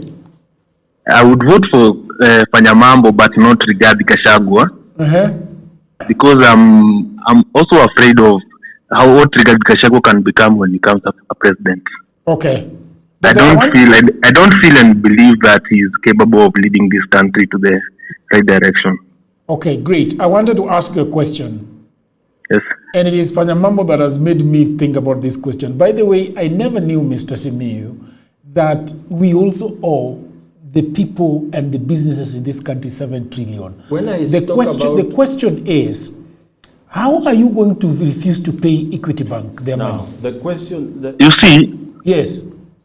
It's in our constitution that we can pose all the debts and audit them. Okay. Yani tuseme tulipi deni nyingine kwanza. Okay. Kwanza tuone hizi deni ziko zimetumiwa wapi na nini zilienda wapi. And Jimmy Wanjigi re-articulated it in JKL. Okay. So let me conclusively put a nail to that question. 60% of our debt is domestic. So when I keep on talking about domestic debt estimates, I'm talking about money that we will borrow here from our banks, from pension funds, from insurance companies, which means our own people. Yes, how are you? Yeah, thank you for taking my call again. Let's hear the Kenyan speak, Mr. Simiyu. Go ahead. What's your name and where are you calling us from? Yes, my name is Carol and I'm in the US. Okay. And so the thing that I wanted to talk about really was the debt thing, not paying the debt. Okay. And I think I made that true, right? Okay. Then there are the programs that that MP, I think, or MP trying to be, was talking about having chicken and eggs and all that. But how does he make sure that that goes to the people and not the wealthy already? You know, we start seeing the ministers having these farms and all that, right?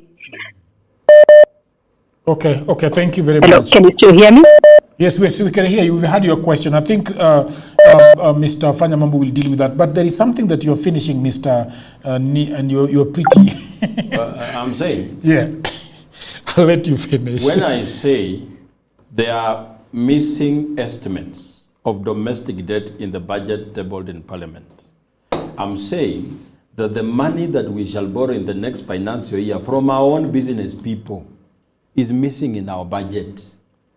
That when Parliament now approves that budget that is in Parliament, and the President signs, it means that we have not approved any domestic borrowing. It's missing. Okay. So any bank that will lend money to government is lending it illegally. Illegally, and they know.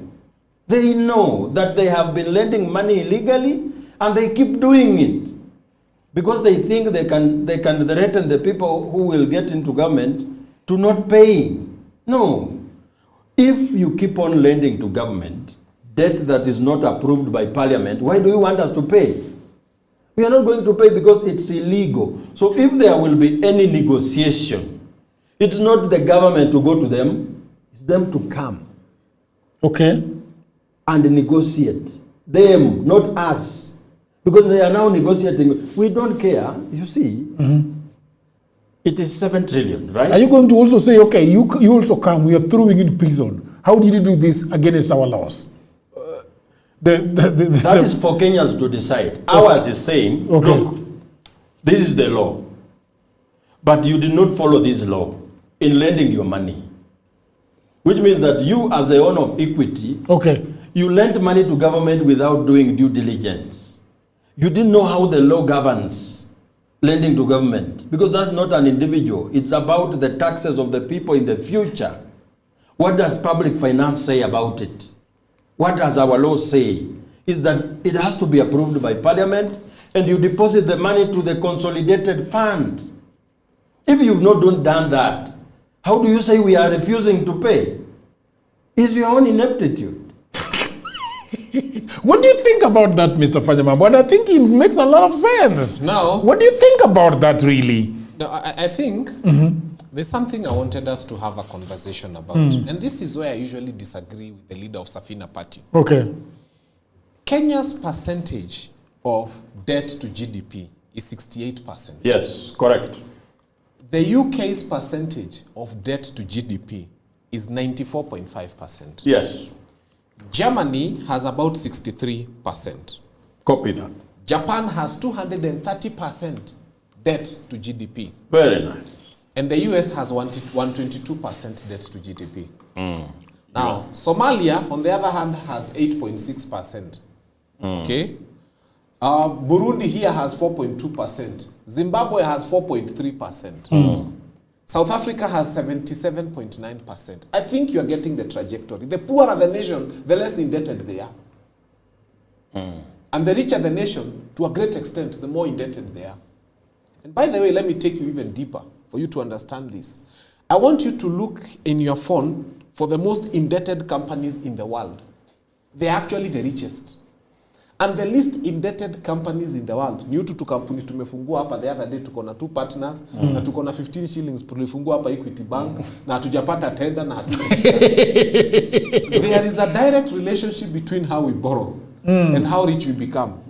And I will tell you for free, I have not seen a country in Africa whose GDP, debt to GDP ratio is less than 40% that is doing well.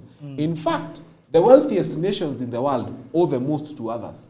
And I want you to look at even companies. I wish I can pull out just for somebody to check for us. Yes. Pull out Aramco. Volkswagen. Look at most indebted. Just give me a second. Yeah, I will give you a second, but I also want to say something to the callers. Yeah. The callers are complaining that we do not allow the Simiu to finish. Simiu has talked here a lot. No. And listen, that Mr. is not the problem. The problem is at that time you are cutting short. I was not cutting you short. I was not cutting you short. It is comments. That's not my you problem. see, it is also not the so you are saying I mobilize the comments. The viewers cannot be bastardizing our conversation. No. And that is not wrong, because the people that want to the reason why I started a political headache is that the people can speak. Kenyans. So why sio Joakim makuja hapa kila siku na ongee mpaka mwisho. Kwani si nimekuachia umemaliza sentence yako? Hapana, listen. See, you are finished. Have I? I am the one who is hosting, and I have let you finish your statement. Have I? So let also people Why are you complaining if I finish? There are just 2-3 people. People of the internet should understand. Even huyu sasa amenyamaza na niye anasema pick. Si niye anasema. Look here. Si niye umesema pick. Yes. So the reason why I want us to hear from them. Okay. They've been listening to us for 2 hours. Exactly. And it's only fair we listen to them, because nobody has a monopoly of knowledge. If I knew what they want to ask me, I would have asked myself. So I want to hear from them. So this is what I would like to say. The most indebted company in the world is Volkswagen Group. Yes. Their total debt is $296 billion. And they are the richest company in the world. And then followed by Toyota. Wala was wanaendeshanga Toyota. Okay. Toyota is the most indebted, the second most indebted company in the world. And then all the others. Ile kampani yenu ilikuwa inatengeneza Nyayo 1. Mbona haina madeni na mbona haina magari? Nyayo 1 ni gani? Ikagari kingine kalitengenezwa na moja kakuguruma kalisukumwa hapo Nyayo Stadium. So what we are trying to say, there's actually a direct relationship, and this is where I disagree with Jimmy Wanjigi. There's a direct relationship between how we borrow and how wealthy we become, especially if that borrowing is responsible. Our borrowing is not responsible. Our borrowing, most of the times, the money has not gone to the right purposes. Okay. But I will tell you, the richest companies in the world are the most indebted. You know, companies are run professionally. Number two, the richest countries in the world are the most indebted. Conversely, and I don't know why, the poorest countries in the world, starting with Somalia and Zimbabwe and Burundi, are also the least indebted compared to their GDP. How you deal with that information? Really yes, exactly. Now, I want to deal with that information. Okay. Now, all these examples are quite correct. Very correct. Yeah. But I want us to change now the angle at which we look at these things. Okay. Let's pick, for example, United States of America. It has a debt to GDP ratio of 124%. But let's now look at America, how do we call it? The lowest earner in America earns how much? The lowest earner in America. I think it is $30. Yes, that's how much money in Kenya. 55,000. That's how much. $30 is how much? $30 is about 4,000. $30 is about 4,000, right? Minimum wage. How do we call it? Minimum wage. And again, we are not against borrowing per se. We are against borrowing against our laws. This company called Volkswagen, I am sure all their debt was deposited in the accounts of the company. Yes. Volkswagen, the money that was lent to Volkswagen was not deposited in some account in another country or in a place where Volkswagen's accountants cannot audit. And therefore, if Volkswagen is doing an audit of their debt, it's easy to know because it's all in their account. In Kenya, money is borrowed and is deposited in Dubai. And it flies like that and it goes. That's the question. The issue is not borrowing responsibly. Kenyans are not issue. The issue is not that. The issue is borrowing illegally. We are borrowing to a tune of 1.1 trillion every financial year in William Ruto's government. 1.1. We have no problem if William Ruto would come and say, look here, I am borrowing 1.1 trillion, and in the first financial year, when I became president, this is what I did with the money I borrowed. These are the vote heads in parliament that approved my borrowing. And this, how do we call it? It is approval by parliament, the projects built, and it was deposited in our account. Yes. The consolidated fund. We cannot find anywhere William Ruto has done anything with those loans.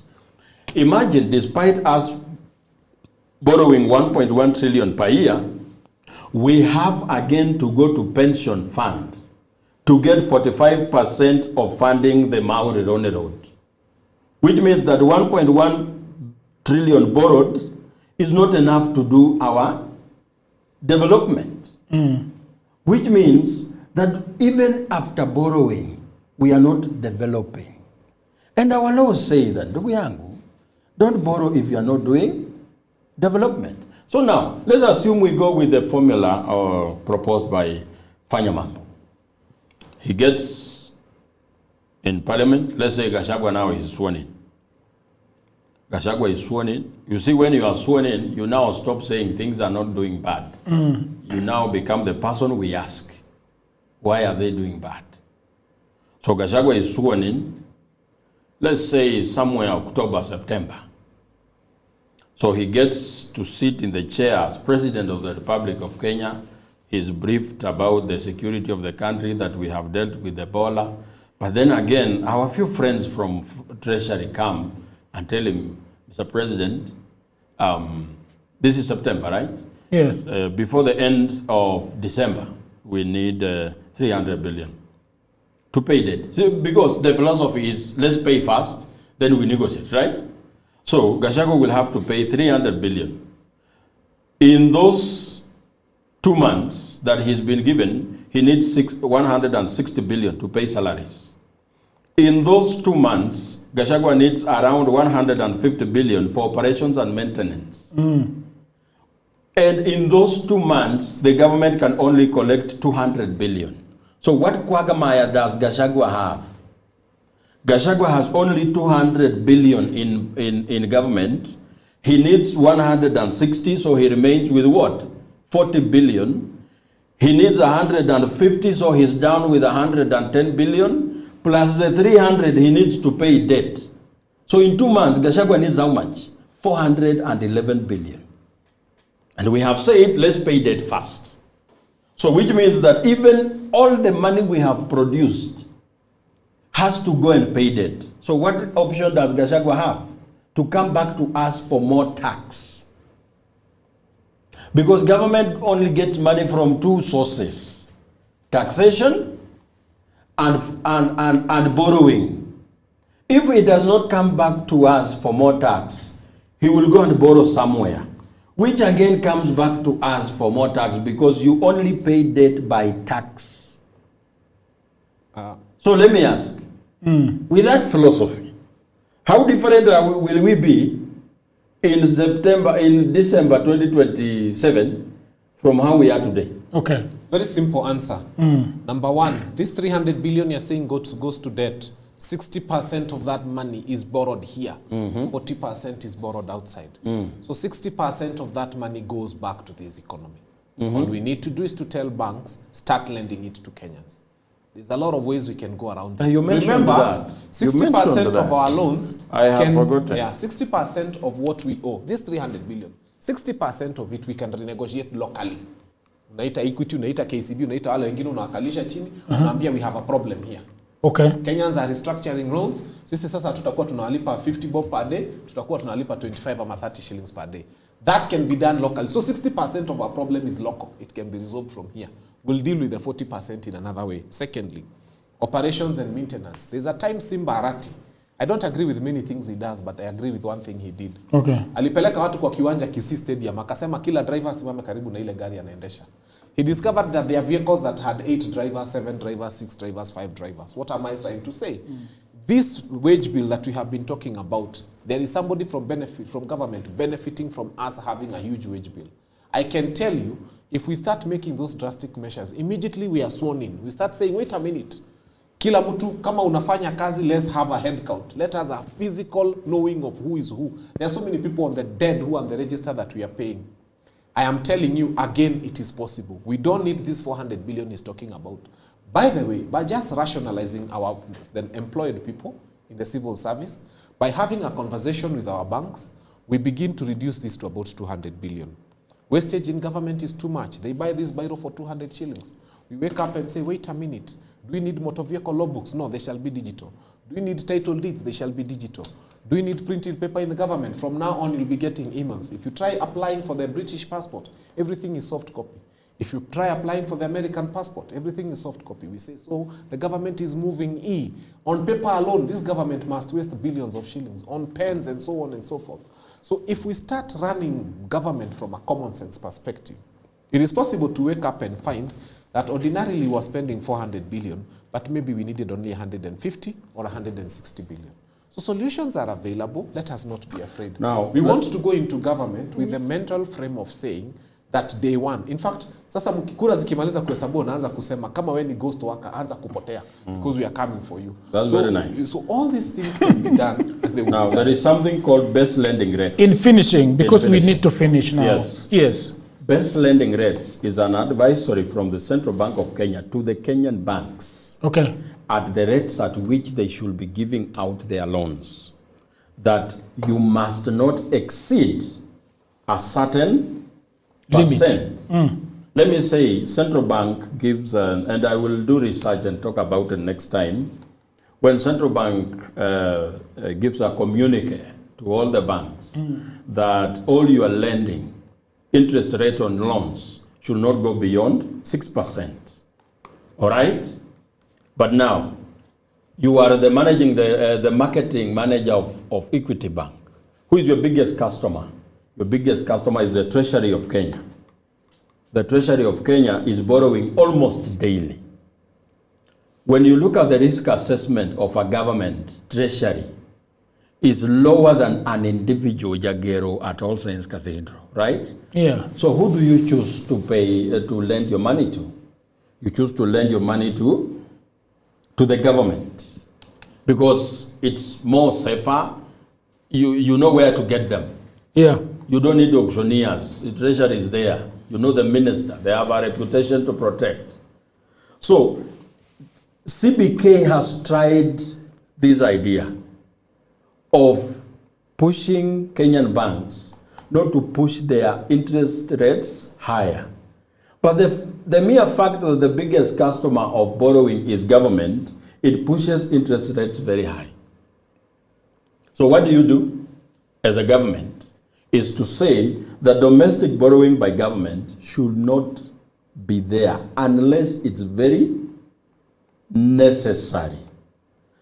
That alone, because government borrowing internally, it has a crowding out effect on the general members of the public.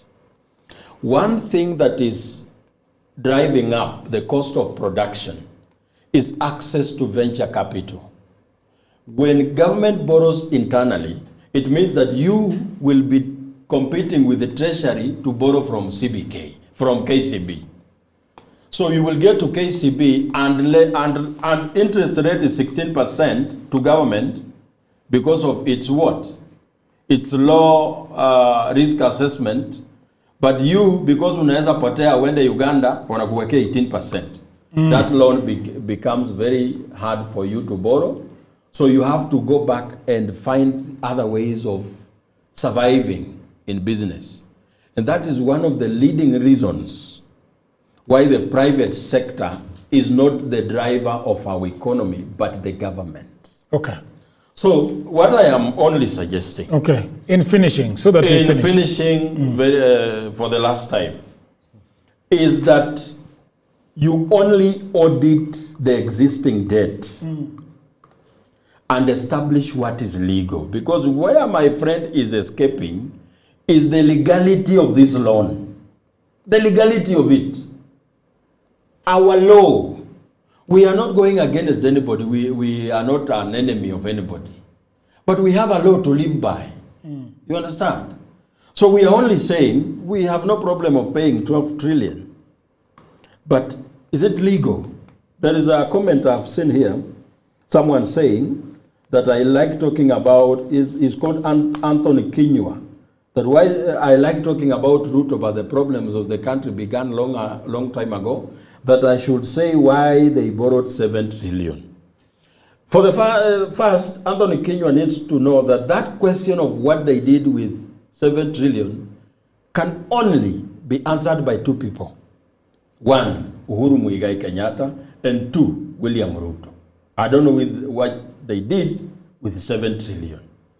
I have a problem with William Ruto because he's the one in power who promised us that when he gets in power, it's a magic wand and we are going to be living like we are in Auckland. In finishing. So in finishing. Yes, please finish. Not unless we confront this issue of debt and establish the legality of it. What I know that will happen is it doesn't matter who is president, even if it's Kenyua. You see, what he has said about GDP to debt ratio, that is something that Dede Nyoro used to say when he was chairman of budget. Today, he's against the same borrowing. Because he has realized it's not working. Simiyu, you may never finish. Yes, and this is the problem that I have, because look, the problem that I'm having with it, because we always designate. When we go to 9 and about 15 minutes, we allow callers to get in. As a matter of fact, it is Simiyu that is messing up with the callers, not the other way around. Okay. So how have I messed up with the caller? It is the because it is time for callers and you are busy talking. No, look at the verdict of the people. No, they want to listen. We have got 1,000 people watching. How many are saying that? Listen to callers or me? Sorry, I have seen a caller yes, and a comment that I do not want to ignore. Yeah. Because people tend to ask me this question. And I like to answer it with a lot of humility. Okay. I have seen Sifuna. It's the question of Rigathi Gachagua. And why I follow him and why I work with him. And people ask me, why do you follow Rigathi Gachagua? Sifuna, Martha Karua, Matiang'i, Eugene, J.B. Moturi, Kalonzo Musyoka, and Rigathi Gachagua have been going around this country saying that they intend to work together. And that in future, and Sifuna has said this severally with his own mouth, Okay. in future, they will present one presidential candidate. So there are people who are following Sifuna, and they are saying with Sifuna, we shall still merge with the united opposition and produce a candidate. So is Martha, so is Eugene and everybody else. Everybody is coming with whom they have. So sometimes I ask myself, what difference would it make if I had come to this union through Eugene Wamalwa, and then eventually they still appoint Rigathi Gachagua or any other person to be the presidential candidate? I would still have come from, maybe if Safina was part of this coalition, and I had come through Jimmy Wanjigi, and I found myself at the table, and they decide it is Matiang'i or it is Kalonzo or it is Rigathi Gachagua, what difference does it make? You know, you have 5 buses, they are all going to Mombasa, they are all meeting in Mombasa Beach Hotel, and you have a problem with me taking a green one as opposed to a pink one or a yellow one or a brown one, and they have all agreed they are meeting. One will never get to Mombasa. Maybe they have agreed they are meeting at Mombasa Beach Hotel. But here's the thing. This is what Kenyans need to understand. In 2022, I vied for an MCA seat, Waithaka Ward. It's not a secret. Na mimi nilikuwa naambia watu, mimi ni mtu ya baba. Azimio, we have ideals. I cannot fit on a wheelbarrow. Shock on you. Voters told me, hata kukisimama panya na wheelbarrow, tutachagua panya. I told them, but we have to speak ideals. Watakaniambia hapana. Hata kukisimama nugu. And by the way, those were their words. And they kept their words. They voted for the people who were... So wait a minute. Walipigia wale watu walikuwa na wheelbarrow. No, tuseme ni nugu. In 2022. Si hakukusimama nugu, kulisimama watu. Walifuta watu. Kulisimama watu and they voted for those people. They have told me again in 2027. In fact, walikuwa wananinusa hivi Jagero. Wananiambia maga yao nuki wa Munyoro. Naambia how does he smell? Wakaniambia uende urudi ukinuka wa Munyoro. Sisi ndio tulikwambia tunataka wheelbarrow. I have done so much civic education to our people. And every time I do it, they remind me. Fanya mabo. Tulikwambia aje? Uende urudi ukinuka nini? Wa Munyoro. Edwin Sifuna would have wanted to vie for Nairobi Senate as an independent candidate. But he knew he needed Baba. I think depending on where you are vying, you will need to sit down as a young person. And this is my personal advice to young people. Stop having these fantastic ideas. You'll need to sit yourself as young people and ask yourself, who is the voter? Who is voting for you? And where is that voter? I am telling you, it is easier for you to go to the voter than to move 120,000 voters to where you are. So I keep telling young people, you will have these fantastic ideas. You'll have ideal parties. You'll have things that you think exist in your mind. But when the rubber meets the road, our voter is the same. Our voter is conventional. Our voter has a preference. I am telling you, I initially had thought I would go to them on a PLP party ticket. I thought we would sell ideals to them and so on and so forth. Right now, yes, we have a good agenda because we have decided first to throw William Ruto. That's a very serious agenda for this nation. It's in fact the biggest agenda for this nation. And I usually tell people, when your house is on fire, or when you see thieves have come to your house, you can either come out with a biro or you can come out with an AK-47. Or you can come up with a spoon or a fork. In the fight against William Ruto, Rigathi Gachagua is an AK-47. Some of these people I'm being told to align with to fight William Ruto are spoons and forks and kitchen knives. That is as far as the ability is limited. I think the person who's putting up the biggest fight against William Ruto for now is Rigathi Gachagua. And me, I always am where William Ruto is not. If today DCP was to move into government and work with William Ruto, I would be the first to leave. Because I always will be where William Ruto is not. Why? So, of course, because he's a terrible leader for this country, we don't need him as president. I have always made it very clear. Nilikataa William Ruto 2022. Nikaambia watu, I am voting for Raila because Ruto is not fit to be president. So that hasn't changed. I'm not the kind of guy who comes and then because he has taken government, I say, sasa naingia kwa serikali. I voted for Raila Amolo Odinga and I told Kenyans Ruto is not good to be president, and even now I'm telling them the same message. I'm consistent, yes. Did you love Rigathi Gachagua as deputy president? No, not at all. What has changed? I actually fought him. What has changed? Let me tell you what has changed. I was fighting William Ruto with my pen knife. Na nilikuwa narusha tu vitu tulikuwa tunaitwa watu nini?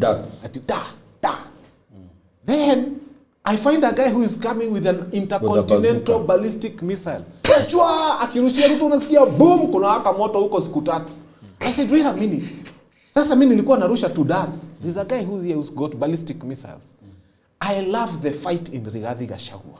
So show me a leader with a bigger fight. Tulienda UK. Kenya was quiet. In fact, I think Sudi was very happy. Because nyinyi na akina nani hapa mulikuwa tu mmeshindwa kutake on Ruto by the horns. He was doing a press conference in the UK and the whole media in the country has to look for what Rigathi Gachagua has said when he's in the UK. Why?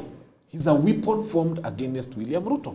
The day he stops fighting William Ruto, nisikia ameniambia fanya mambo. I am not fighting. I'll tell him, Your Excellency Rigathi Gachagua, it's been a pleasure knowing you. Because for me, this constant enemy called William Ruto, that we have to remove from power, I am not changing my face and focus away from him. So show me a man who's got a bigger fight in him against William Ruto than Rigathi Gachagua in this country. I agree. And I will partner with him. I agree that the biggest fighter to William is the Rigathi Gachagua. That is in total agreement. I told you once here on this show that my worry is not who wins. That is no longer my worry. A year ago, my worry was who wins against William. My worry now is that what wins against William. Because Rigathi Gachagua is a very formidable force against William. But I'm looking at past winning. Because, you see this combination. This combination is a very big force. Which one? This one he has said.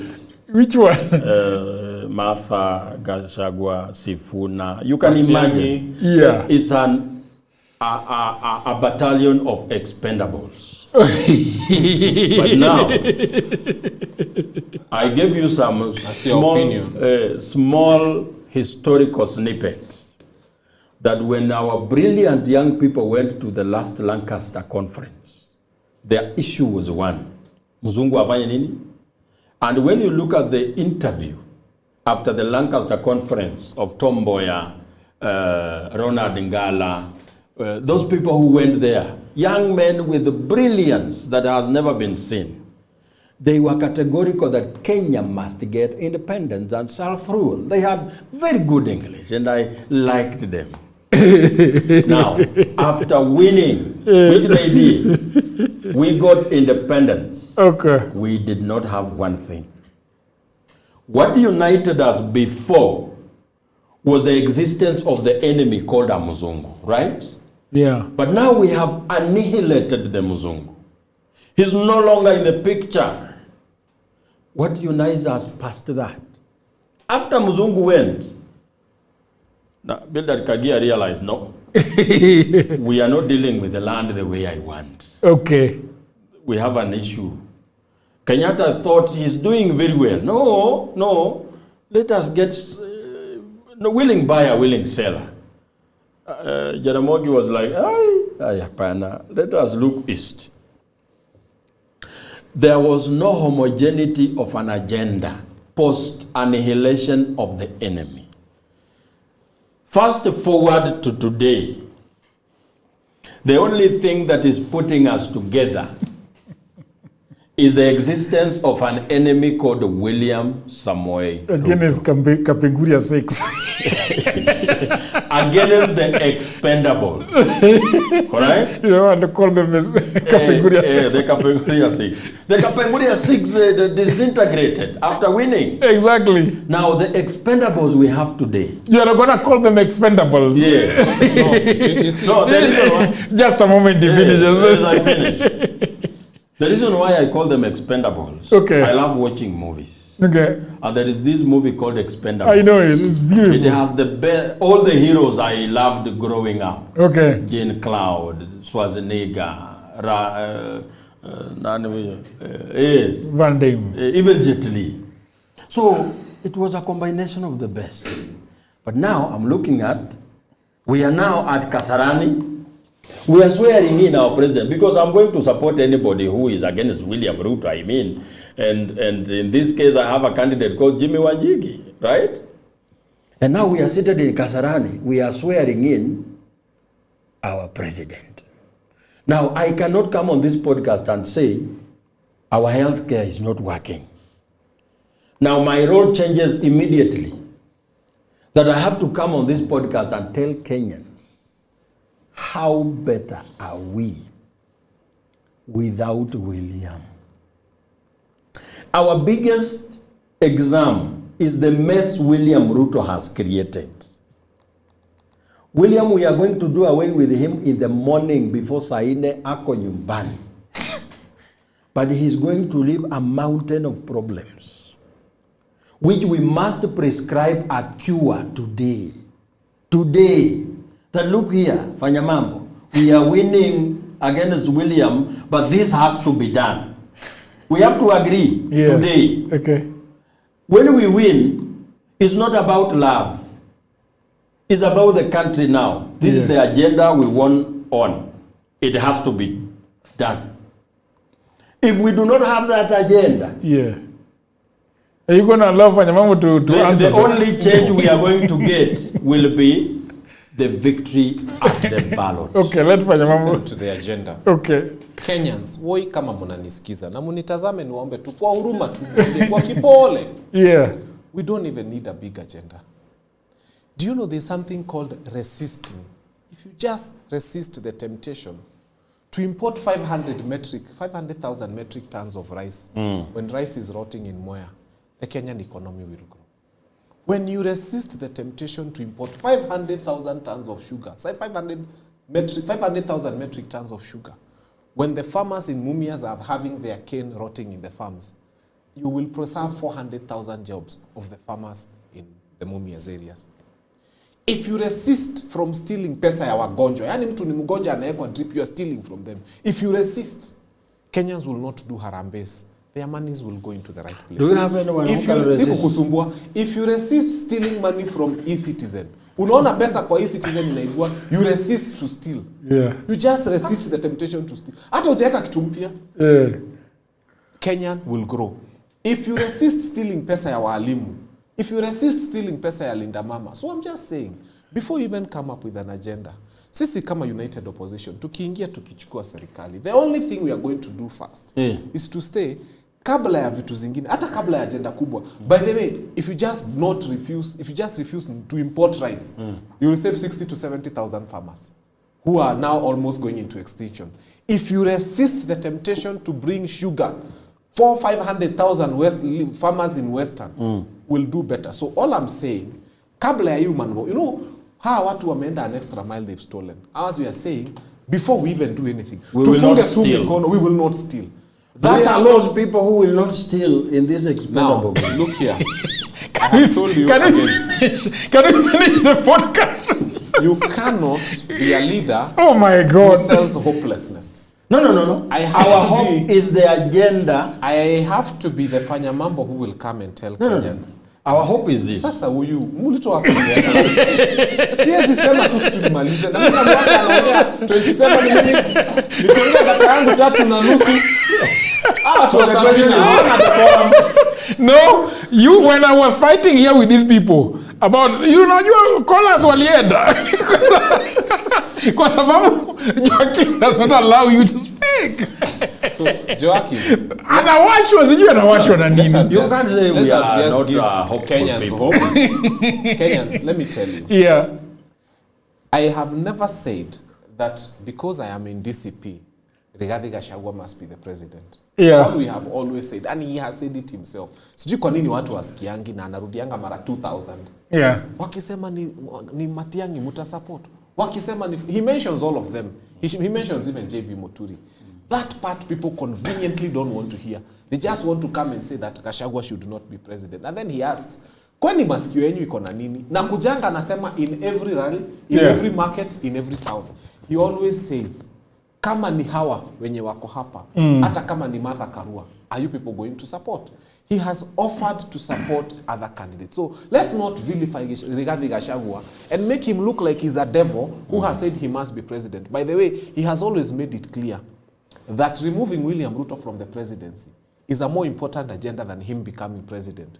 So he has said that 2,000 times, and I'm saying it on his behalf on this show. Rigathi Gachagua's primary business right now is not to be president. It is to make William Ruto a one-term That's president. very good. Because na hata mkituletea, na niliambia watu, hata mkituletea mkale mwingine, because people are thinking we hate Kales. No. I need to make that very clear. Bring us another Kalenjin who is not William Ruto. Sisi tutapeana kura zetu na wale wengine. We are not saying in the mountain we have all the votes.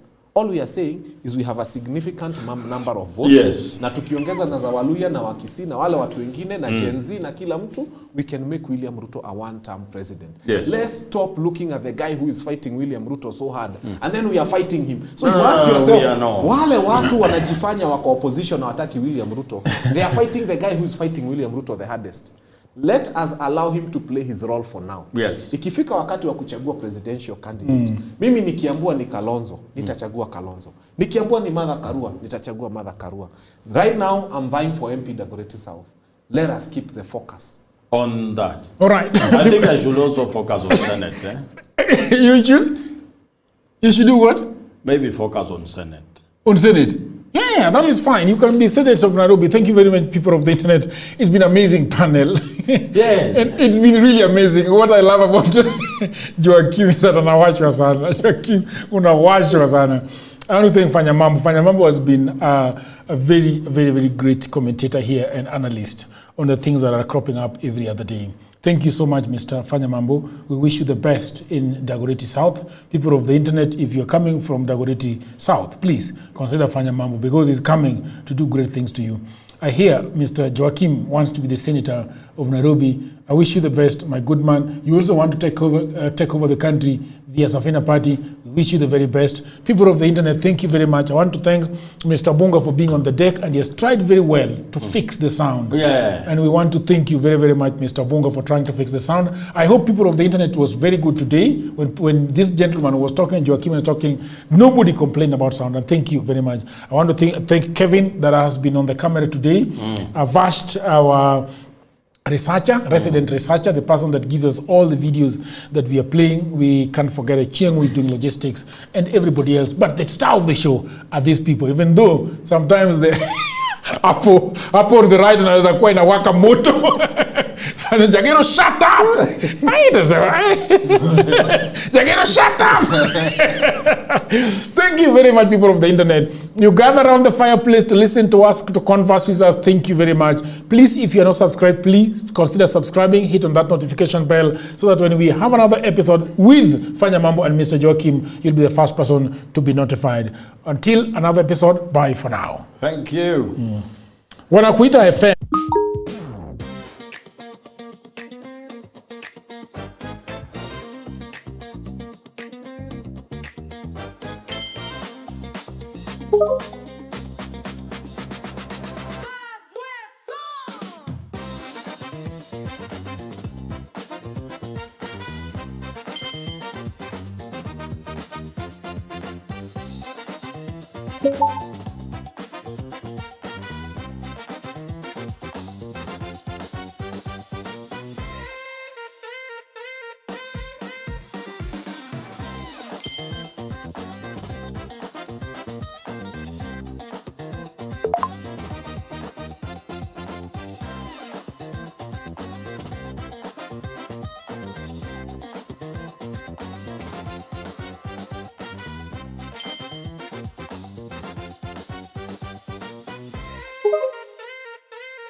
HustlesAfrica.com, a guide to high-paying online jobs. At HustlesAfrica.com, you will discover the jobs people are doing from home. the platforms where opportunities are found, the skills that open doors, and the practical steps to begin earning. Go to hustlesafrica.com today.